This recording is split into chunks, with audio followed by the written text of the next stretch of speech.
per assistir, gràcies als organitzadors per convidar-nos i anem a encetar aquestes jornades amb aquesta sessió que du per títol Centres Culturals i Educació Pública després de la revolució digital.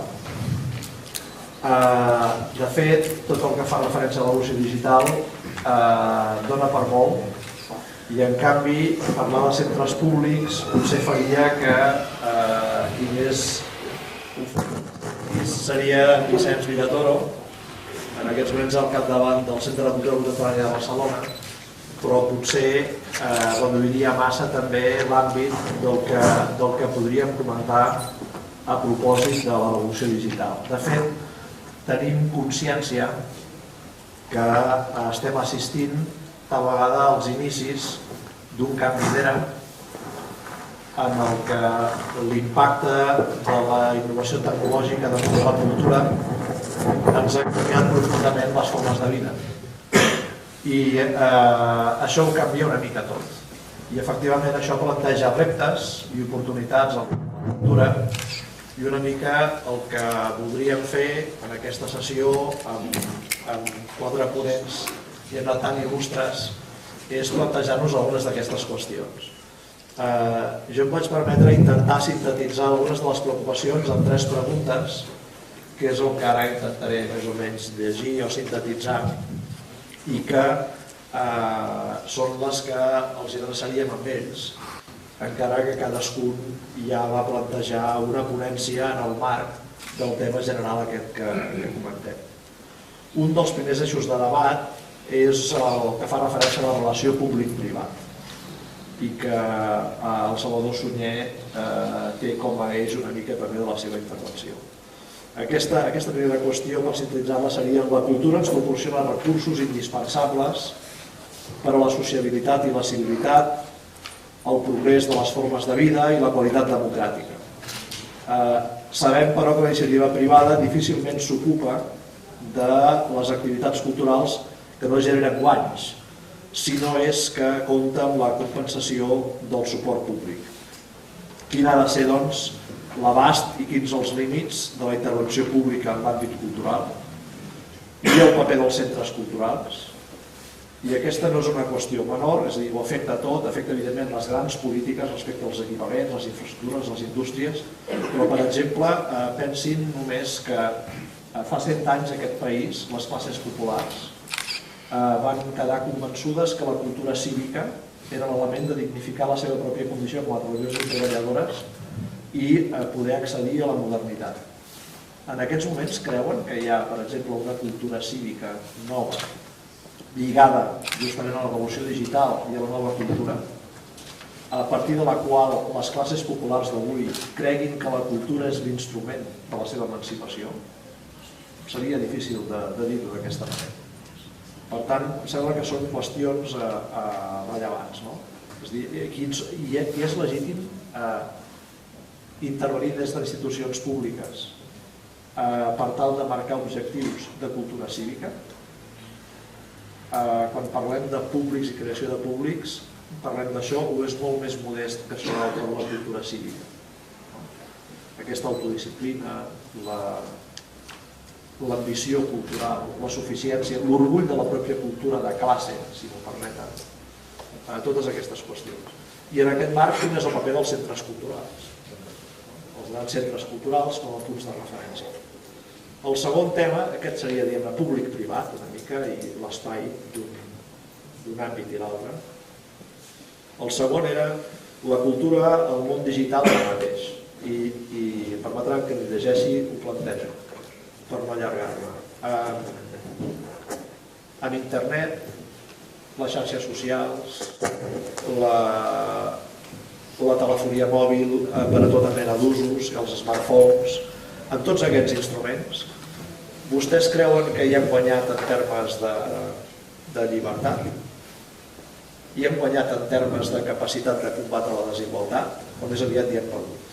O dit d'una altra manera, si m'accepten com a hipòtesi que això del capitalisme allò porta molt temps però sembla que encara té ganes de durar, els que ja manen més ara amb aquestes xarxes o tenen el seu poder més hipotecat? És a dir, estem avançant que és d'igualtat, en termes de qualitat democràtica, en termes de diversitat de l'oferta i de qualitat de l'oferta cultural, o més aviat correm seriosos riscos de que unes poques empreses guardin les claus de les portes d'accés a la cultura, s'hagin apropiat dels patrimonis de les cultures i, en conseqüència, siguin qui realment obté benefici d'això. I, en canvi, mentrestant, no sabem ben bé com remunerar el treball de creació.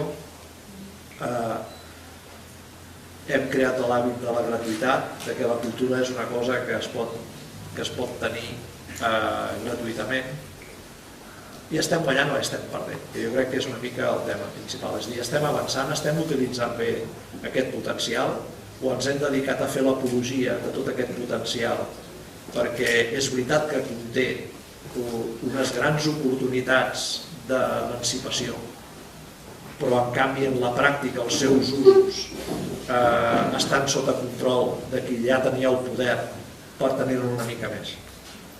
Aquesta jo crec que també és una gran qüestió que permet, diguem-ne, moltes aproximacions. I la tercera i última, que jo crec que és la que té un caràcter més local, català, i que fa referència al tema de l'Estat i la importància de l'Estat, i que la plantejava en termes generals, dir com encarem aquesta etapa, aprofitant que tenim el conseller Mascarell, com ell veu que aquesta etapa de canvi d'era és abordada per la cultura catalana, aquest canvi d'era i els reptes principals que planteja, com s'hi encara la cultura catalana. És la falta d'un estat compromès amb la cultura catalana el principal obstacle actual per la seva definitiva homologació entre les cultures de la mateixa dimensió o dimensió similar.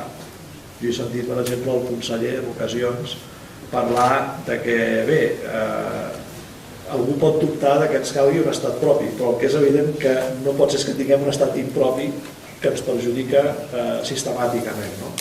Doncs quina és la importància aquesta de tenir o no tenir estat? Jo crec que hi ha un tema relacionat amb aquest interessant, i és fins a quin punt tenim classes dirigents o no tenim classes dirigents. Perquè, de fet, les grans inversions en l'àmbit de la cultura catalana d'ençà de la transició no els ha fet el sector privat. Hi ha excepcions magnífiques, però en general qui ha carregat amb el cost de les inversions i qui ha assumit el lideratge del rescat de la cultura catalana han estat les administracions públiques amb els recursos col·lectius. Aleshores, hi ha el tema de l'Estat, però també hi ha el tema de disposar d'una classe dirigent o no, que sigui capaç de tirar del carro. En qualsevol cas, el tema de l'Estat és un tema important, i com podria millorar les coses la plena disponibilitat de recursos econòmics i polítics que suposaria l'Estat propi. Bé, a partir d'aquestes línies, com a referència molt general, és que convidaria els ponents a les seves intervencions. Els he presentat per una mesura que vagin intervenint, són intervencions no molt llargues. La primera li correspon al Salvador Sunyer, d'acord amb l'ordre que hem establert. El Salvador Sunyer, que és fill de Salt, cofundador i director de Temporada Alta, que jo crec que és el que més el coneixem tot un conjunt de gent que no són gironins actius. Ell va ser director també del Centre Cultural de la Mercè, anys enrere membre de l'equip de direcció artística del Teatre Lliure, i ha estat el coimpulsor de la Fundació Ciutat Invisible, que de fet s'ocupa de buscar institucionalitzar la connexió entre el sector privat i el sector públic en temes d'accés a la cultura. De manera que, sense més dilació, li passo la paraula al Salvador Sunyer perquè enceti aquest debat. Bona tarda, gràcies d'haver-nos convidat. Nosaltres partim d'una base que és, jo crec, del projecte més important que s'ha fet a tota la història de la humanitat de viure en comú, que és aquest projecte, diguem-ne, Europa, encara que no estigui de moda ser eurocèntric. Projecte en quin sentit? Sentit d'una comunitat, és a dir, tots els ciutadans d'una àrea que tenien o que han de tenir accés a unes coses bàsiques que són una formació, una educació, una sanitat, una cobertura social considerable unes infraestructures mínimes decents per a tothom i un accés general a la cultura. Aquest projecte, que és jo crec el més civilitzat que s'havia fet fins ara, està en crisi. Per què està en crisi? Jo crec que està en crisi, diríem, per qüestions econòmiques, i això és mitja veritat. L'altra mitja veritat és perquè tots els sistemes tendeixen a pervertir-se, és a dir, van creant defectes que a la llarga els fan decadents. Aquesta situació coincideix que nosaltres vivim en un país que és Catalunya, que viu una situació especial. És a dir, quan el sistema aquest europeu d'extensió general d'aquestes coses encara no ens ha arribat del tot, allà on menys ha arribat precisament és amb la cultura, perquè en sanitat, amb la formació, etc., estem més a la vora dels estats europeus que no pas amb la cultura, doncs en aquest moment nosaltres hem d'iniciar un procés, o hem decidit d'iniciar un procés que ens permeti realment de funcionar com una comunitat o una microcomunitat a dintre d'aquesta gran comunitat europea. Per tant, què hem de fer o com podem treballar nosaltres en aquesta situació, en aquest moment, i tenint en compte que han canviat els instruments de la cultura, sobretot gràcies al que deia abans el senyor Tresserras de la digitalització, diguem-ne, per dir-ho molt resumit. Jo crec que el que és essencial és el que hem de mantenir d'aquest projecte, és a dir, l'accés a la cultura, jo em dedicaré a la cultura, no parlaré de sanitat ni de formació ni d'altres coses, un accés a la cultura general a la qual pugui haver-hi tothom, pugui anar-hi tothom. Això és l'essència. El que hem de fer és treure els defectes, els inconvenients. Quins són per a mi alguns dels inconvenients grossos o dels defectes que el mateix sistema ha anat incentivant? D'una banda, i en l'Europa sobretot continental, no tant anglosaxona, la funcionalització del món cultural, que ha fet que es converteixi en un mamut que a vegades li costa de caminar, sobretot en un moment en què la cultura avança a passos acceleradíssims. En part, a Catalunya no ho hem fet tant, això. Com que no hem tingut un estat propi, no tenim aquest monstre que té l'Europa continental en moltes coses. Davant d'això et planteges, a vegades et diuen la gestió, per tant, seria millor el model anglosaxó, la gestió privada de les coses públiques o és millor la gestió pública de la cultura en aquest món. Mireu, jo crec que la gestió, que sigui privada o pública, és molt poc important. El que és important és que tant si és una cosa com si és l'altra, faci la funció que ha de fer. Per tant, està molt bé que un teatre, una sala de concerts, un museu, el que vulgueu, es gestioni amb personal totalment públic, és a dir, es gestioni públicament, però el que no està bé és que es caiguin els efectes que s'han caigut durant uns quants anys. És a dir, que allò es converteixi en un nínxol en el qual que és molt poc permeable a l'exterior i que està molt pendent de les estructures que té. Per tant, es pot continuar, i us posaré exemple, jo soc del món del teatre, es pot continuar en aquest moment tinguent els teatres que siguin de funcionament absolutament públic i de gestió absolutament pública, però el que no podem tenir, jo crec, d'aquí uns anys o a partir d'ara, és uns teatres, per exemple, municipals a Catalunya, que tenen uns directors de teatre que saben que el dia que tenen 31 anys a Déu a la plaça, la tenen fixa fins que en tinguin, no sé quants anys jubilarem, 70 o 75. Això no pot ser. Per què? Perquè aquests teatres es converteixen en cadàvers amb el temps. Per tant, sí que pot ser gestió pública, però hem de trobar unes fórmules per les quals això s'oxigeni.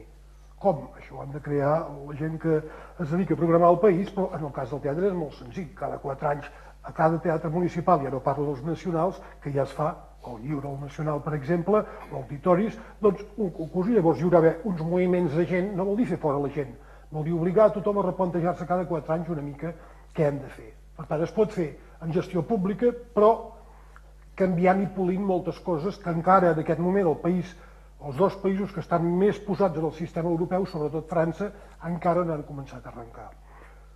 Es pot fer en gestió privada? Sí, però com? Canviant coses de les que hem fet fins ara. Les empreses, la seva feina, o una de les seves feines, evidentment, és tenir un compte de resultats i guanyar uns diners. Per tant, quan la gestió es fa privada d'una cosa pública, d'un teatre, d'un auditori, d'un festival, les institucions jo crec que han de fer dues coses, que a vegades no han fet sempre prou bé, potser. Evidentment, que això sí que ho fan, comprovar-ne i ser molt estrictes amb la gestió econòmica, això és obvi, i dos, que poder d'aquí una mica a vegades hi ha el fallo, fer exactament l'encàrrec del que es vol. És a dir, ho pot gestionar una empresa, però el seu objectiu és fer un paper públic. És a dir, la funció del programador públic és molt senzilla, és posar en contacte uns senyors, que són molt estranys i que es diuen artistes i creadors, amb uns altres que són més normals i són molts més, que són els ciutadans. La TV se crec aquest. I intentar que això que fan els artistes, els creadors, arribi a com més dels ciutadans normals. I ara arriba a molts pocs. Penseu que de teatre a Catalunya hi va un 7% de la gent. Imagineu-vos si en tenim de feina per fer. Parlo només de teatre. Per tant, hem d'evitar que si es fa una gestió privada passi el que ha passat amb l'arquitectura moltes vegades en aquest país, en què els arquitectes eren artistes que estan molt bé, però que els hi feia l'encàrrec a vegades d'obres públiques no era prou clar, i per tant l'arquitecte podia crear sense que allò tingués la funcionalitat una mica que ha de tenir. Per tant, es pot fer gestió privada, es pot fer pública, però corregida i adaptada a les formes d'ara. Segon, qui gestiona els centres culturals, de tot tipus, siguin grans o siguin petits, ha de tenir en compte que ha canviat una altra cosa molt important a Europa. La cultura era, o és encara, però menys cada vegada, una cosa molt piramidal, és a dir, impera el despotisme il·lustrat. Els que som de la nostra generació sempre ens ha agradat una mica. Això ha canviat. Per tant, qui gestiona qualsevol cosa cultural en aquest moment, jo crec que ha de tenir en compte que la seva feina, que és fer arribar el que fa, les seves programacions culturals, o fer posar en contacte el creador amb el ciutadà, ha de tenir en compte que el ciutadà no és un simple client, no és un simple receptor, sinó que cada vegada més el ciutadà el que fa és dir-te una mica què vol. I això no vol dir que hagis de fer coses només comercials, sinó que ja hi ha tots aquests mitjans que a vegades ens esclavitzen, però que ens permeten saber cada un dels nostres ciutadans realment quins interessos tenen. I sobretot que ens permeten accedir a una cosa que no s'ha fet històricament a Europa, però ara s'ha de fer per força, i és dir, senyors, no es fan programacions culturals per a tothom. Això no existeix. No hi ha dos ciutadans igual, per tant, és com una editorial que només volgués fer bestsellers. No sé si faria molts diners, però com a editorial tindria molt poc interès. El que programa, qualsevol programació cultural, ha d'intentar fer, jo crec, una cosa que pugui arribar a tothom. És a dir, un festival de dansa contemporània, un festival de música contemporània, un museu o una sala d'instal·lacions artístiques, i vaig a lo més marciano, entre cometes, el que el programa ha d'intentar que aquella programació no fer-la durant que cau pel mono, sinó al revés, intentar fer el que es creu que ha de fer, però llavors facilitar que això arribi una mica a tots els ciutadans. I la digitalització ens permet molt de fer això. L'altra cosa que ens permet, en l'àmbit de la democratització de la cultura, és dir, molt bé, jo soc a Vidreres i munto aquestes jornades de writing, o munto una altra cosa que es fa a Vidreres, tinc entès que està molt bé, que és un festival de curts, un festival que està bé per tot el món. Jo he de treballar pel meu entorn, per la meva àrea geogràfica, però he de tenir en compte que jo avui dia soc en el món. Per tant, molt bé, a Vidreres, i em quedo a Vidreres, hi ha d'haver gent interessada en curts, però segur que n'hi ha més al món que no pas a Vidreres de gent interessada en curts. Per tant, jo he d'intentar de fer un festival de curts a Vidreres, però que es puguin veure, suposo que es fa aquí, no hi ha vingut mai, que es puguin veure aquí, però que simultàniament qui és a Rosario, o qui és a Nova York, o qui és a Londres, si li interessen els curts, ja que hi ha fórmules d'arribar-hi, doncs hi tingui accés, i jo ho he de facilitar.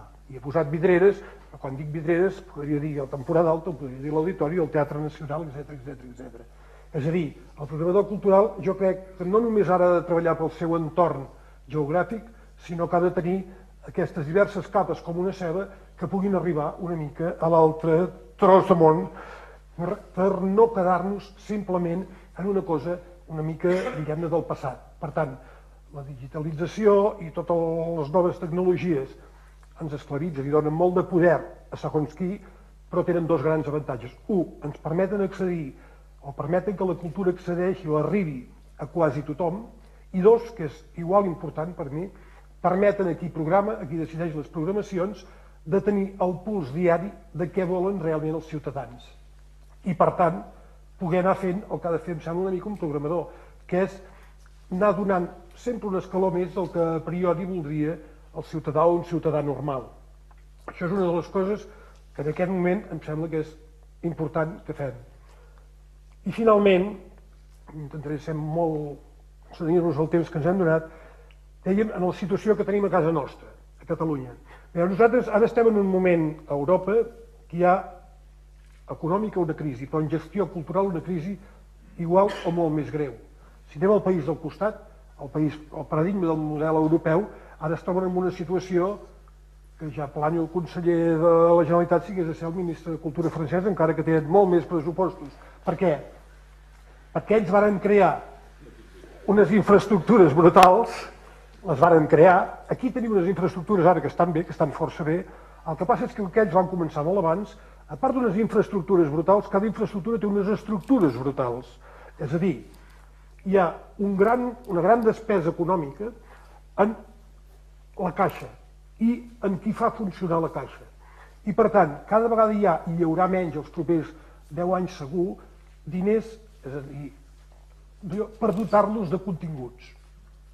Nosaltres hem tingut la desgràcia que hem d'intentar convertir-la en una sort, jo crec que, com que hem arribat només al pas quasi bé de les infraestructures, les estructures encara no les tenim massa, jo crec que quasi podríem intentar dibuixar un nou model de funcionament de cultura que és el que haurà de fer Europa, amb un inconvenient. Un dia parlant amb la ministra anterior actual de Cultura francès i jo, i deia, quan ha baixat el pressupost del Teatre Nacional? En aquell moment penso que era un 40%. Diu, què dius? No pot ser? Dic, sí. Diu, jo he de baixar un 3% i se m'enfonsa el món. Clar, nosaltres ens diuen de baixar un 3%, fem un tip d'arriba, conseller, ho sap perfectament, diu, això és Hollywood. Per tant, què ens passa a nosaltres? A nosaltres ens passa que això que ha estat un inconvenient, ara és un avantatge, si ho sabem jugar i ho sabem jugar bé. El que crec que no hem de fer és un error, si se'm permet, que va cometre la Generalitat des de la transició, que és crear un cos funcionarial una mica a la manera del que coneixíem, que era una mica el de l'estat espanyol. Jo crec que ara en cultura, de cara a un estat propi, potser sí que hem de dir, senyors, fem les coses, que ja s'estan fent, que consti, fem les coses molt més etèries, les estructures molt més etèries, gastem amb el contingut, veiem realment que ens interessa i sobretot juguem també a que nosaltres no som un país petit que està tancat en aquesta cantonada, sinó al revés. Això que deia, que des de Vidreres, des de Barcelona, des de Girona o des de Reus, cada vegada tirem més eixos o més coses cap a fora. Dotant, repeteixo, sobretot invertint i centrant-nos més en els continguts que no pas en les estructures. I això és una cosa que nosaltres ho podem fer. Això no ho pot fer en aquest moment França, que és qui més ho pateix i ho patirà els propers anys, no ho pot fer Alemanya, que de moment sembla que no ho pateix, perquè penseu que estem tan lluny, el que gasten ells, que doblant nosaltres el que dediquem en aquest moment a cultura, d'aquí pocs anys serien quasi els reis del mambo. Per què? Si ho centréssim en continguts. I el nostre país té una tradició i és que la cultura és una riquesa, primer, i dos, si hem de crear un país, estat, diguem-ne estat, l'important és país. El que és essencial és dir que l'única cosa que ens cohesiona quasi bé és la cultura. Cultura en el sentit ampli, no vull dir llibres, discs i exposicions, cultura en el sentit ampli. Com que això és de les poques coses que ens cohesiona, aquesta també és una de les poques coses que podem nosaltres realment exportar. I el que és cultura, hem d'explicar-ho sempre i és avorrit i pesat, no és una despesa, no solament és una inversió, sinó jo quasi diria que és un negoci. I si no, que ho preguntin a la gent, sobretot de Barcelona, que van tenir, ja ho sabeu, a l'època del modernisme, uns industrials que en lloc de, que a part de fer cases, i sobretot fàbriques tèxtils, com que en aquell moment no es pagaven tants impostos, els va fer gràcia invertir en algun tipus d'arquitectura i van fer sobretot el modernisme. Han passat molts anys i per Catalunya ha estat més negoci el modernisme que no pas les vetes i fils, probablement històricament. És que és veritat, això no sembla una broma. Per tant, jo crec que la situació és molt difícil, és a dir, segur que està molt mal pagat ser conseller de la Generalitat i aquí n'hi ha dos i ho saben perfectament, perquè ja els hi ben regalo, però també és veritat que amb una perspectiva de 10 anys vista jo crec que no solament no hem de ser pessimistes, sinó que podem passar davant amb un model que vagi una mica endavant del que no podran permetre's a altres països perquè tenen unes estructures excessivament pesantes que diuen els italians. Res més. Bé, doncs moltes gràcies. Veig que després ets optimista, és a dir, que això de ser conseller de la Generalitat d'aquí pocs anys estarà molt ben pagat. Amb espècies. Doncs gràcies, Salvador. A continuació intervindrà el Vicenç Villatoro, que parlarà dels llocs i els no llocs de la cultura. El Vicenç Villatoro és terrassenc, és també sobradament conegut, tots els presents ho són. Ell ara, actualment, com deia abans, és el director del Centre de Cultura Contemporània de Barcelona, però havia estat director general de la Corporació Catalana de Ràdio i Televisió, havia estat director general de Promoció Cultural, havia estat diputat del Parlament de Catalunya Ell és periodista i escriptor, sobradament conegut i premiat, i en tot cas ara és qui té la paraula. Moltes gràcies. Gràcies per la invitació. En la intervenció no faré cap mena de cas als 3 eixos del Joan Manuel. Li demano disculpes amb ell i també a vostès. No és perquè no siguin pertinents els 3 eixos, sinó perquè cadascú té la dèria que té i perquè a més hi ha una certa tradició a les taules rodones que et fan una pregunta i tu contestes una altra cosa. I per tant, jo diré coses que no són, potser en algunes de les que ell deia discutiríem, en trec de noves en les que potser també discutirem. Jo tinc la sensació que el tema que ens porta avui aquí, aquesta revolució digital i el seu impacte sobre el món de la cultura, és molt important, però que és d'una importància que també hem de saber relativitzar. Probablement fa 3.000 anys que totes les generacions pensen que el que viuen ells no ha viscut mai ningú, que la història anava a poc i que quan van arribar ells es va accelerar de sobte. Jo ho relativitzaria, no és que hagi vingut a parlar del meu llibre, però quasi. He fet un llibre sobre el meu avi i començo dient: va néixer que no hi havia aigua corrent a casa i va morir després de veure l'home a la lluna. Per tant, això que la nostra generació ha vist canvis com cap altra, home, la dels avis, Déu-n'hi-do. I l'anterior segurament també. Jo crec que estem vivint, això sí, d'onada mitjana o d'onada llarga, un canvi transcendental en la manera de concebre, viure, consumir i produir la cultura.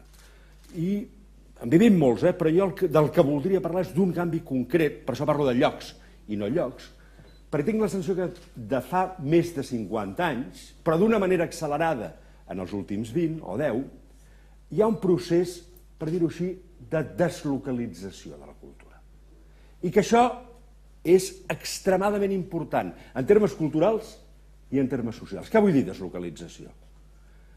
Fa 50 anys, fa 100 anys, la major part del consum, de la relació, de l'intercanvi cultural es produïa en espais, en llocs físics com aquest teatre.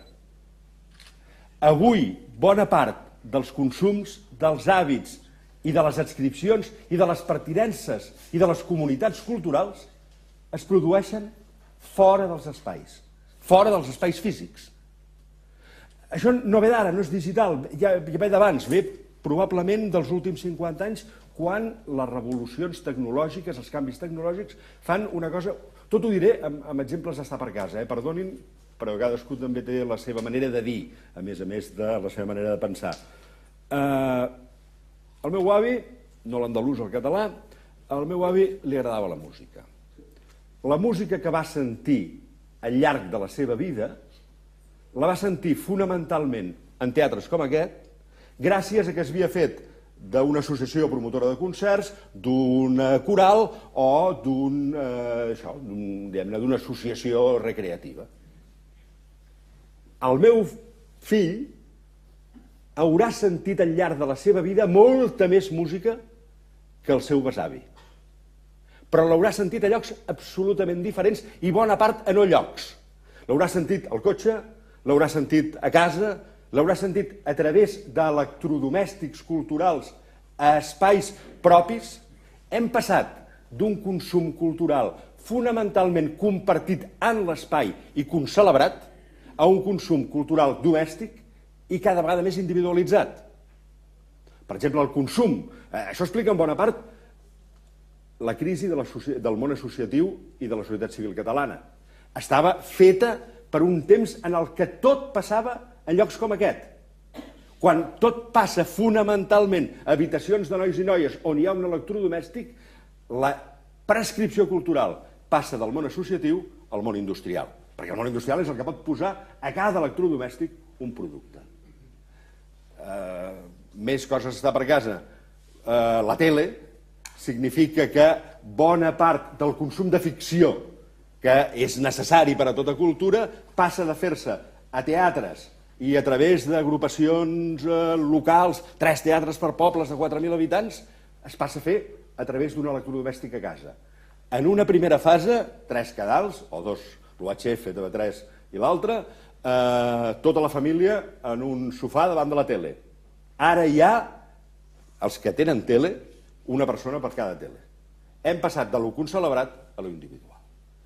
Però després, quan arriba la revolució digital, es produeix encara un altre procés de deslocalització, de pèrdua d'importància del lloc. Quan va començar la globalització, ens vam dir tots, com una amenaça o com un temor, que la globalització, la circulació de la informació, que això és la globalització, però també la circulació de les persones, els canvis demogràfics, portarien a la desaparició de la diversitat. Tot el món seria igual. Ja no sabria si estàs a Nova York, a Barcelona o a Moscou. El món tot és igual. Han passat uns quants anys. El món és igual. No només en termes de desigualtat, i senyalo el Joan Manel perquè és tema seu. En termes de diferència, el món és igual. No. Però la desigualtat o la diferència s'ha redistribuït. Fa 20 anys el món era diferent entre llocs. Era molt clar si estaves a Moscou o estaves a Nova York. Avui el món és diferent en els llocs. Dintre dels llocs s'ha incorporat la diversitat. Permetin-me, ara ja no ho diré amb un exemple d'estar per casa, després sí, amb una frase que a mi em va il·luminar i l'he fet servir moltes vegades i per tant algú dels presents ja en deu haver estat víctima en alguna ocasió. Fa uns anys va venir per Barcelona Amin Maalouf i li vam preguntar això, què està passant en el món de la cultura, en el món de les adscripcions culturals, de les comunitats culturals. I miri, el que està passant és que avui, per primera vegada a la història, un noi de Barcelona, un noi de Beirut, ell va dir de Beirut perquè és libanès, però jo diria de Beirut cristià maronita, de Londres o de Nova York, un noi de qualsevol d'aquests llocs s'assembla més entre ells que cap d'ells amb son pare.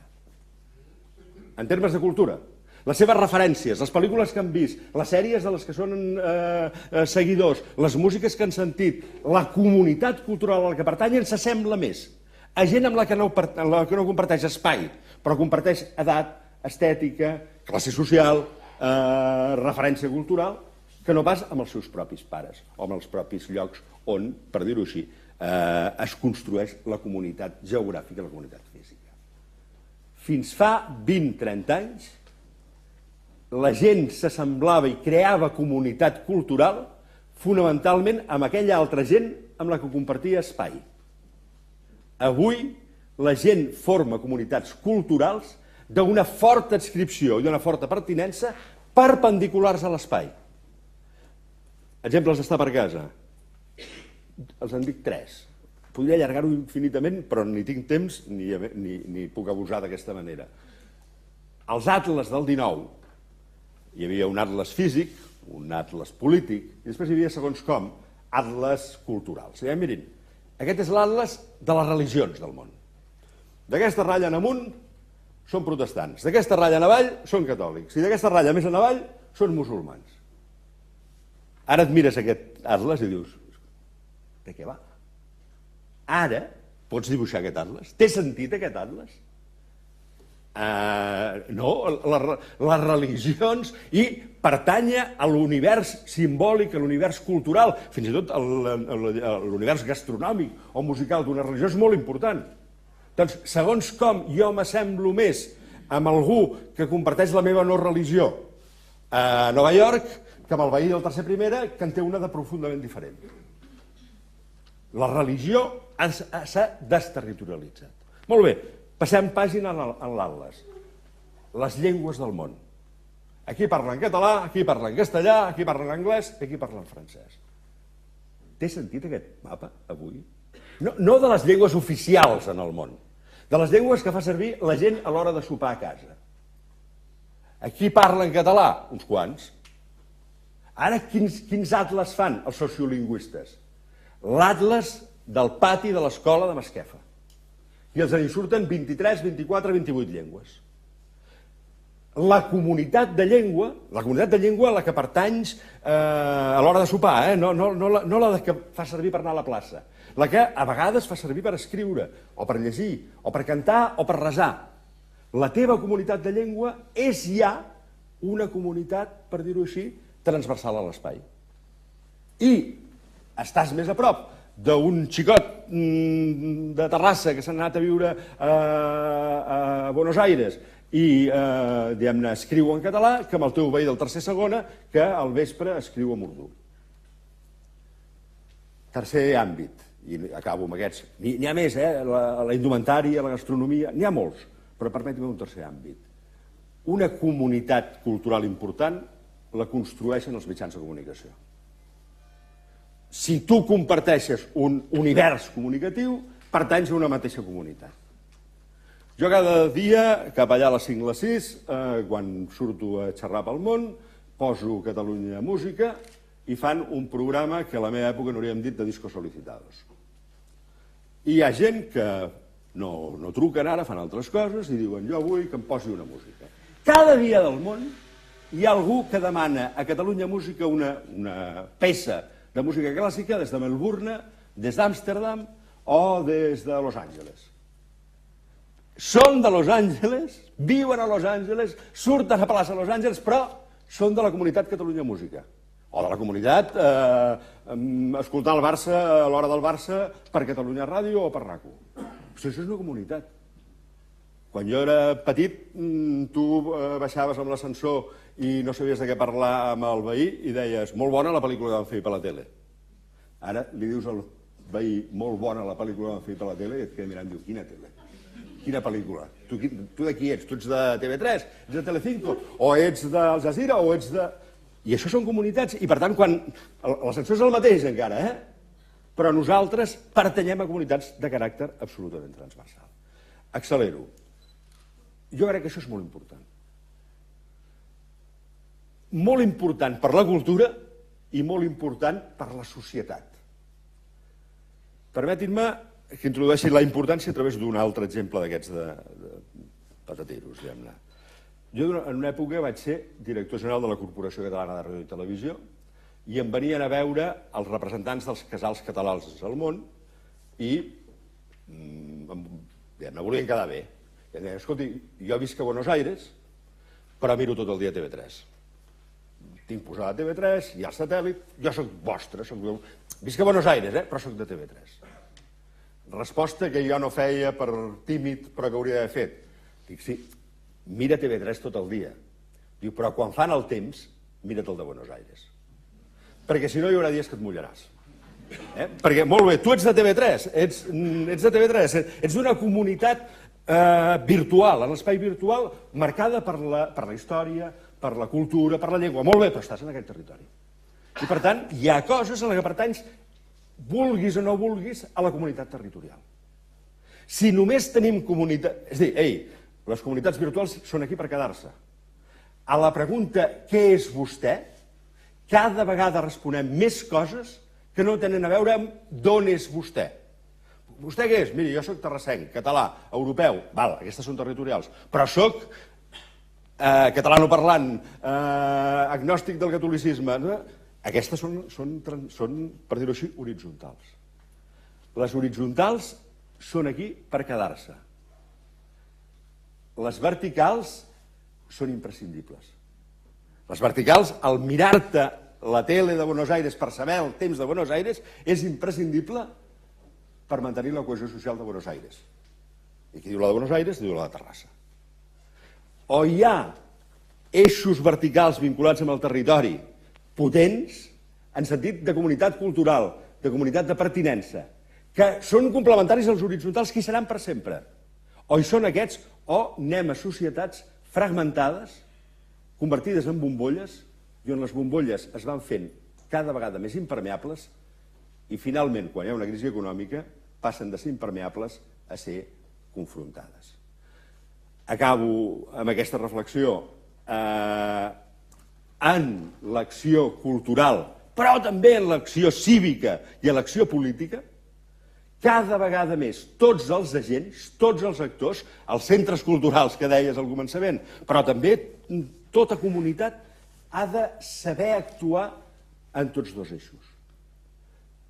Un exemple que fa 10 anys hauria estat sacríleg.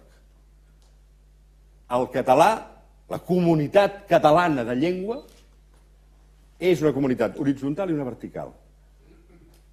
l'objectiu de la catalanitat lingüística no és ja l'objectiu possible, si ho ha estat mai, aconseguir una Catalunya monolingüe catalana. Quin és l'objectiu del català en un món amb eixos verticals i horitzontals?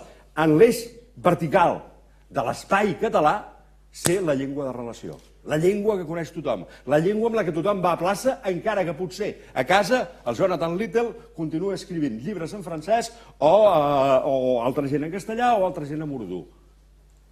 El català és la llengua compartida en un espai on n'hi haurà moltes més i és la llengua de cultura d'una franja on participarà gent des de, no ja, òbviament, des de València, Mallorca o Catalunya Nord, sinó també des de Toronto o Montreal o Amsterdam. Això que val per les llengües, jo crec que val per pràcticament tots els agents culturals. Acabo amb la referència que m'és necessàriament pròpia. Un centre com el Centre de Cultura Contemporània de Barcelona, avui ja no és només allò que passa entre les seves parets.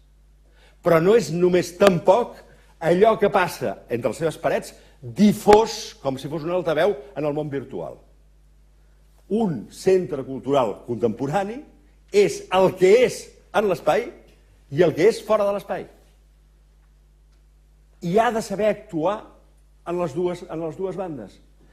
I el centre de cultura contemporània virtual no és només el difusor o el publicista del presencial. És una cosa en ell mateix. Acabo amb això, hi ha una llibreria, ara no em surt del poble, però Franja de Ponent, la capital dels... no em sortirà. La Serret, la llibreria Serret. Te'n recordes del poble? Vale. Mentre Ferran Google em busca el poble. Joan Serret té una llibreria en el poble que no en surt. Petitona, és un poble de la Franja de Ponent, i el tio ven com el Corte Inglés. I li passen tots els escriptors.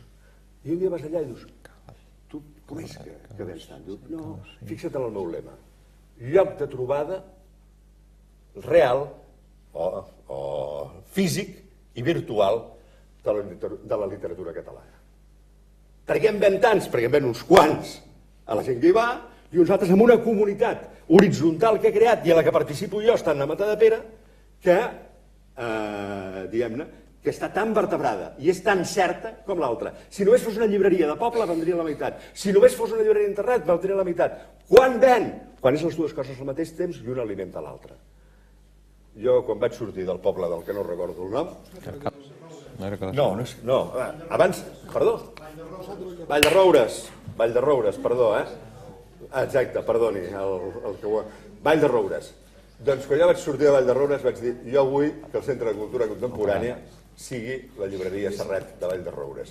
No sé encara si me n'he sortit. Moltes gràcies, Vicent.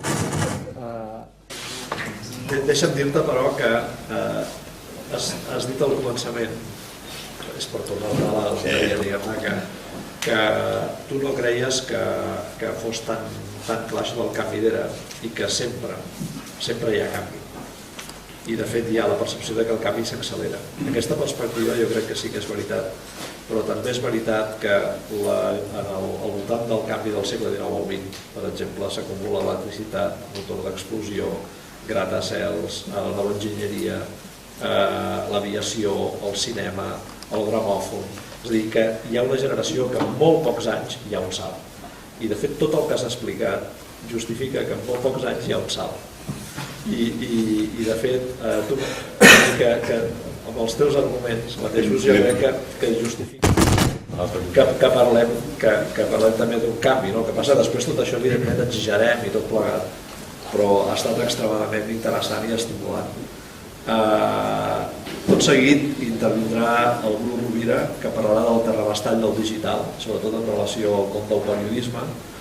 El Bru Rovira és periodista freelance, segur conegut per tots vostès, dels anys de l'avantguàrdia, va ser Premi New York de Gary Gasset, ha tractat, a més, com ha enviat fenòmens com l'evolució dels països de l'Europa de l'Est després de l'ensorrament de l'antiga Unió Soviètica, la guerra de l'antiga Iugoslàvia, les crisis humanitàries al cor d'Àfrica. És un dels grans reporters, ara que queden relativament pocs, del periodisme català. Com els dic, ell plantejarà una mica com ha influït aquesta migració digital en el camp del periodisme i una mica aquests balanços de guanys i perdes, què hi guanyem i què hi perdem, tot això. Com ho vist des de la paraula. Moltes gràcies. Sí, jo surto una mica del motllo, no? Perquè jo sóc un reporter, un tio de carrer, no? Jo firmo les meves cròniques, poso carreteres secundàries, no? És quasi un estat d'ànim, no? Les carreteres secundàries, en el meu cas. I parlaré llavors bàsicament de la informació, no? Perquè veig que heu parlat del teatre, d'altres... Bé, volia exposar dues idees una mica per entrar en aquest tema de si lo públic i si la privatització de la cultura com una eina de civilitat i tot això doncs, ho ha fet millorar. I després el tema també, jo ja diria que la privatització potser podríem dir la gestió, més que la gestió privada, la gestió comercial, no? Perquè la cultura avui, bàsicament, sobretot en periodisme, l'objectiu principal és el benefici. Això ja aquí em defineixo una mica amb com està la cosa, no? I l'altre tema és el de l'internet, que jo crec, normalment quan vaig pel món descobreixo un enorme entusiasme entre els meus col·legues per l'internet. La gent està encantada de les xarxes i tal, de manera que es posaré dues idees i la primera és, la primera, els citaré una frase del Roto que m'agrada molt, que diu: gràcies a l'internet aprenc les coses al segon i les oblido al minut. No? Bueno, aquí ja explica, aquesta és una de les parts que vull parlar, aquesta velocitat de l'aprendre i aquesta velocitat de l'oblit. No? La segona frase és una frase que m'agrada molt a mi, que és del diari d'Scott al Polo Sur, d'aquest magnífic llibre, que és El pitjor viatge del món, que és un llibre que jo admiro, que diu que l'exploració, i jo ho adapto al reporterisme, el reporterisme és l'expressió física d'una experiència intel·lectual. No? Amb això vol dir que no n'hi ha prou amb la preparació intel·lectual o amb el coneixement aquest dels llibres, abstracte, no? o de les xarxes i tal, sinó que avui, per explicar el món, per explicar les coses que vivim, hem de tenir aquesta experiència física, no? Hem d'estar en contacte amb la realitat, perquè si no la realitat no l'expliquem. No? Aquest és el segon aspecte, parlaré d'aquests dos aspectes. No? Referint-me al primer, aquesta velocitat de la informació, és evident quan si ens plantegem sobre les coses que avui sabem o que ens arriben i tal, és evident que hi ha hagut una transformació bestial. Quan vaig començar en el periodisma, jo que soc un especialista en Àfrica, a l'arxiu del meu diari d'Àfrica no hi havia res. Jo quan ho explicava en un article, em sembla que demà o en l'Ara, que jo he escrit fa uns dies, perquè una noia de l'Ara em deia: ostres, perquè la teva generació, vosaltres sí que veu viatjar, vosaltres sí que hi havia un tracte diferent, vosaltres sí que anàveu a l'Àfrica, es parlava més d'Àfrica. Aquesta és la percepció que té ella. I li vaig dir: no, és fals, el que a tu et passa és que tu no surts de la redacció. Això és el que et passa. I tens la idea que abans sabíem més, anàvem més, es feia més periodisme d'Àfrica. Avui d'Àfrica en sabem moltíssim, moltíssim. El que passa que el problema és que ho sabem malament i la pregunta és què és el que sabem i què sabem, no? Però la percepció d'ella és que avui se'n parla poc, jo crec que avui se'n parla més, però en canvi és veritat que tenim la percepció que se'n parla poc, no? Això, tenim avui, si mirem, ho veiem tot, veiem les coses en directe, veiem llocs que no havíem vist mai, escoltem gent de territoris que no sabíem que està. Tot això és brutal, no? O sigui que tenim el factor aquest de la quantitat d'informació, que és enorme, i tenim també el factor aquest que deia de la velocitat, no? El directe. Jo quan vaig començar amb l'època de les crisis de la caiguda del mur de Berlín i tot això, encara enviava les cròniques per telèfon. per telèfon vol dir que jo estava en un hotel d'aquests cutres, me'n recordo de Romania, concretament a Timisoara, i havia de demanar línia a la centraleta, que eren com aquelles de Montserrat, que hi ha habitació 4, habitació 7, no? I llavors et posaven la línia, però tu havies de fer la cua perquè hi havia un periodista francès, no sé què, i a tu et tocava doncs, a 2:45 del vespre, no? I llavors connectaves amb La Vanguardia, i a La Vanguardia teníem un tio, que estaven molt ben pagats, que escrivia a la velocitat que tu li dictaves, no? Vol dir que tot aquest procediment, això era una cosa, li dius ara a un xaval d'ara i no s'ho creu, ara es pot fer un directe, inclús perquè la guerra de Iugoslàvia encara es va inventar allò de l'immersar i tal, portàvem uns satèl·lits que podíem transmetre amb l'ordenador i tal. Però ara, amb un telèfon mòbil, amb un desert, pots enviar una crònica en directe, o sigui que s'ha modificat completament. La persona, ell mateix, està al terreny transmetent el que està passant, no? És a dir, que hem canviat en quantitat d'informació, n'hi ha molta més, en velocitat, en directe i tal, molt més. Això és espectacular, no?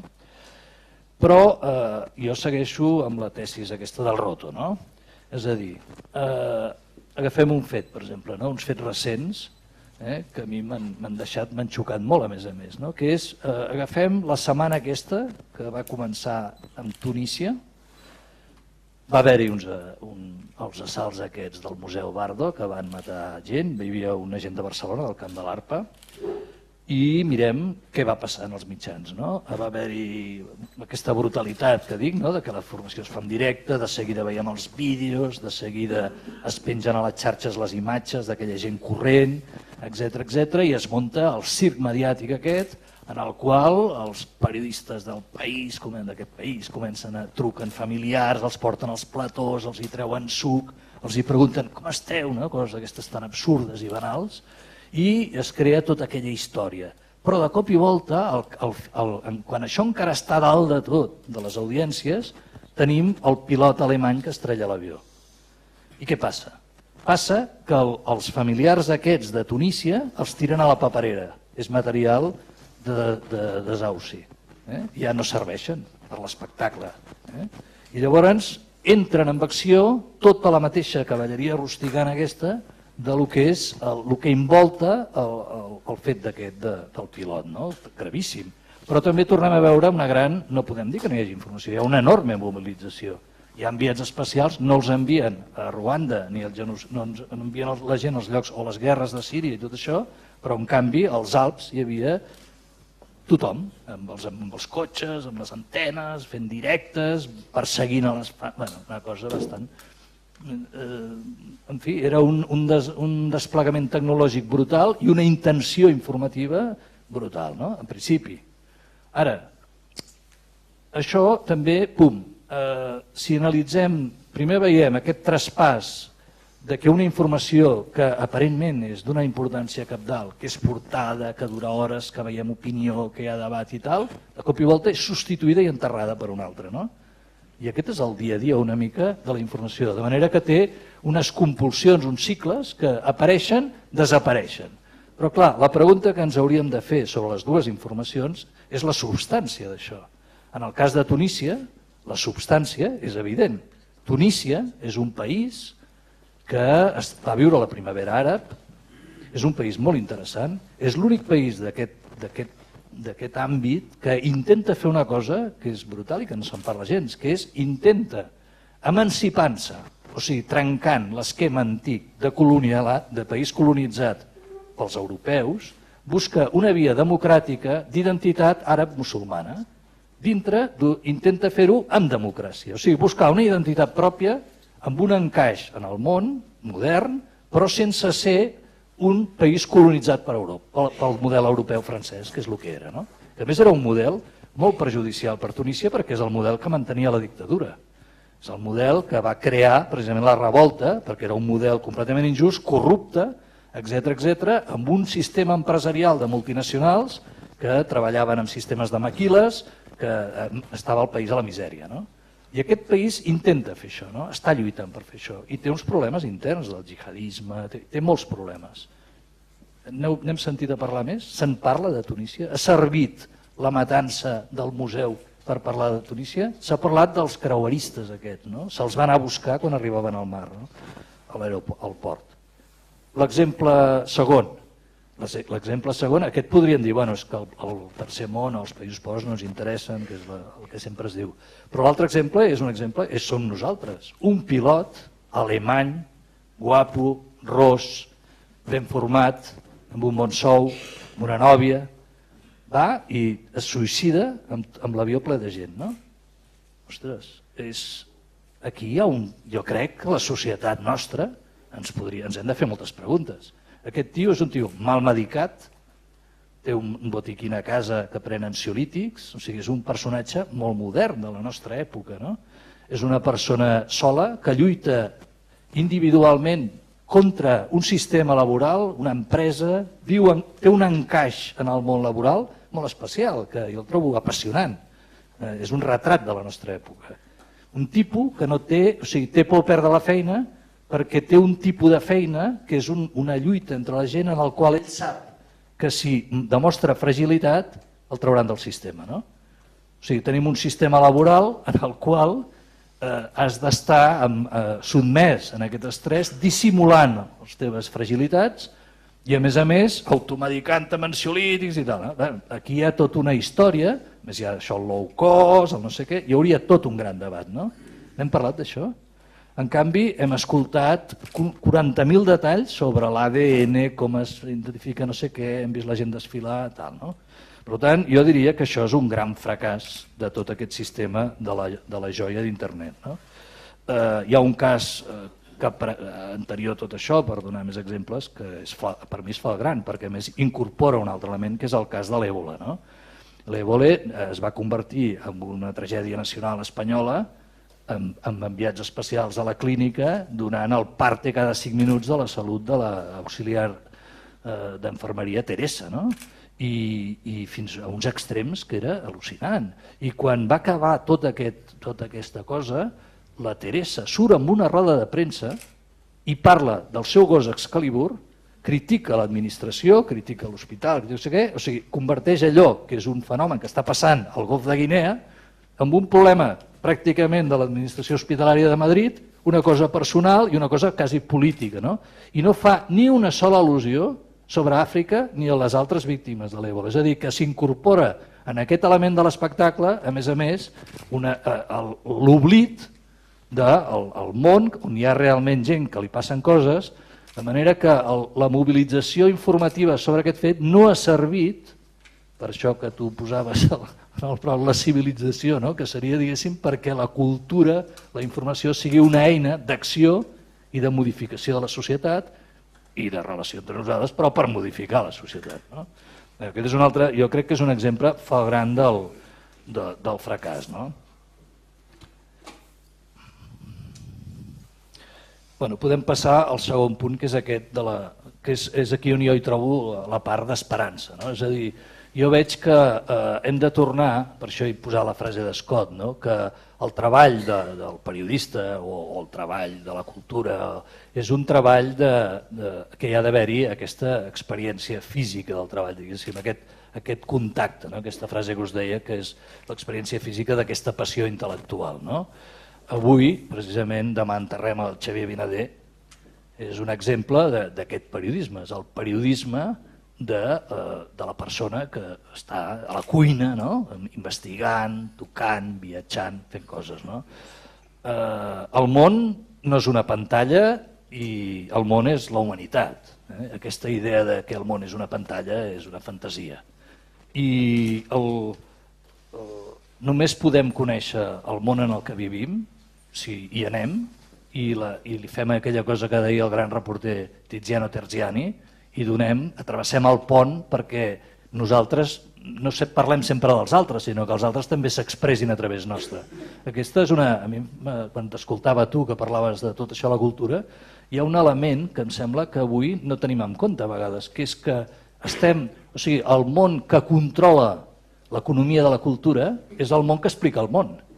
Però no us fixeu de l'absència que hi ha en l'explicació del món en el que vivim dels que no tenen el control d'això? Per donar un exemple, sentiu la veu africana en el nostre debat sobre Àfrica? No hi és mai, no?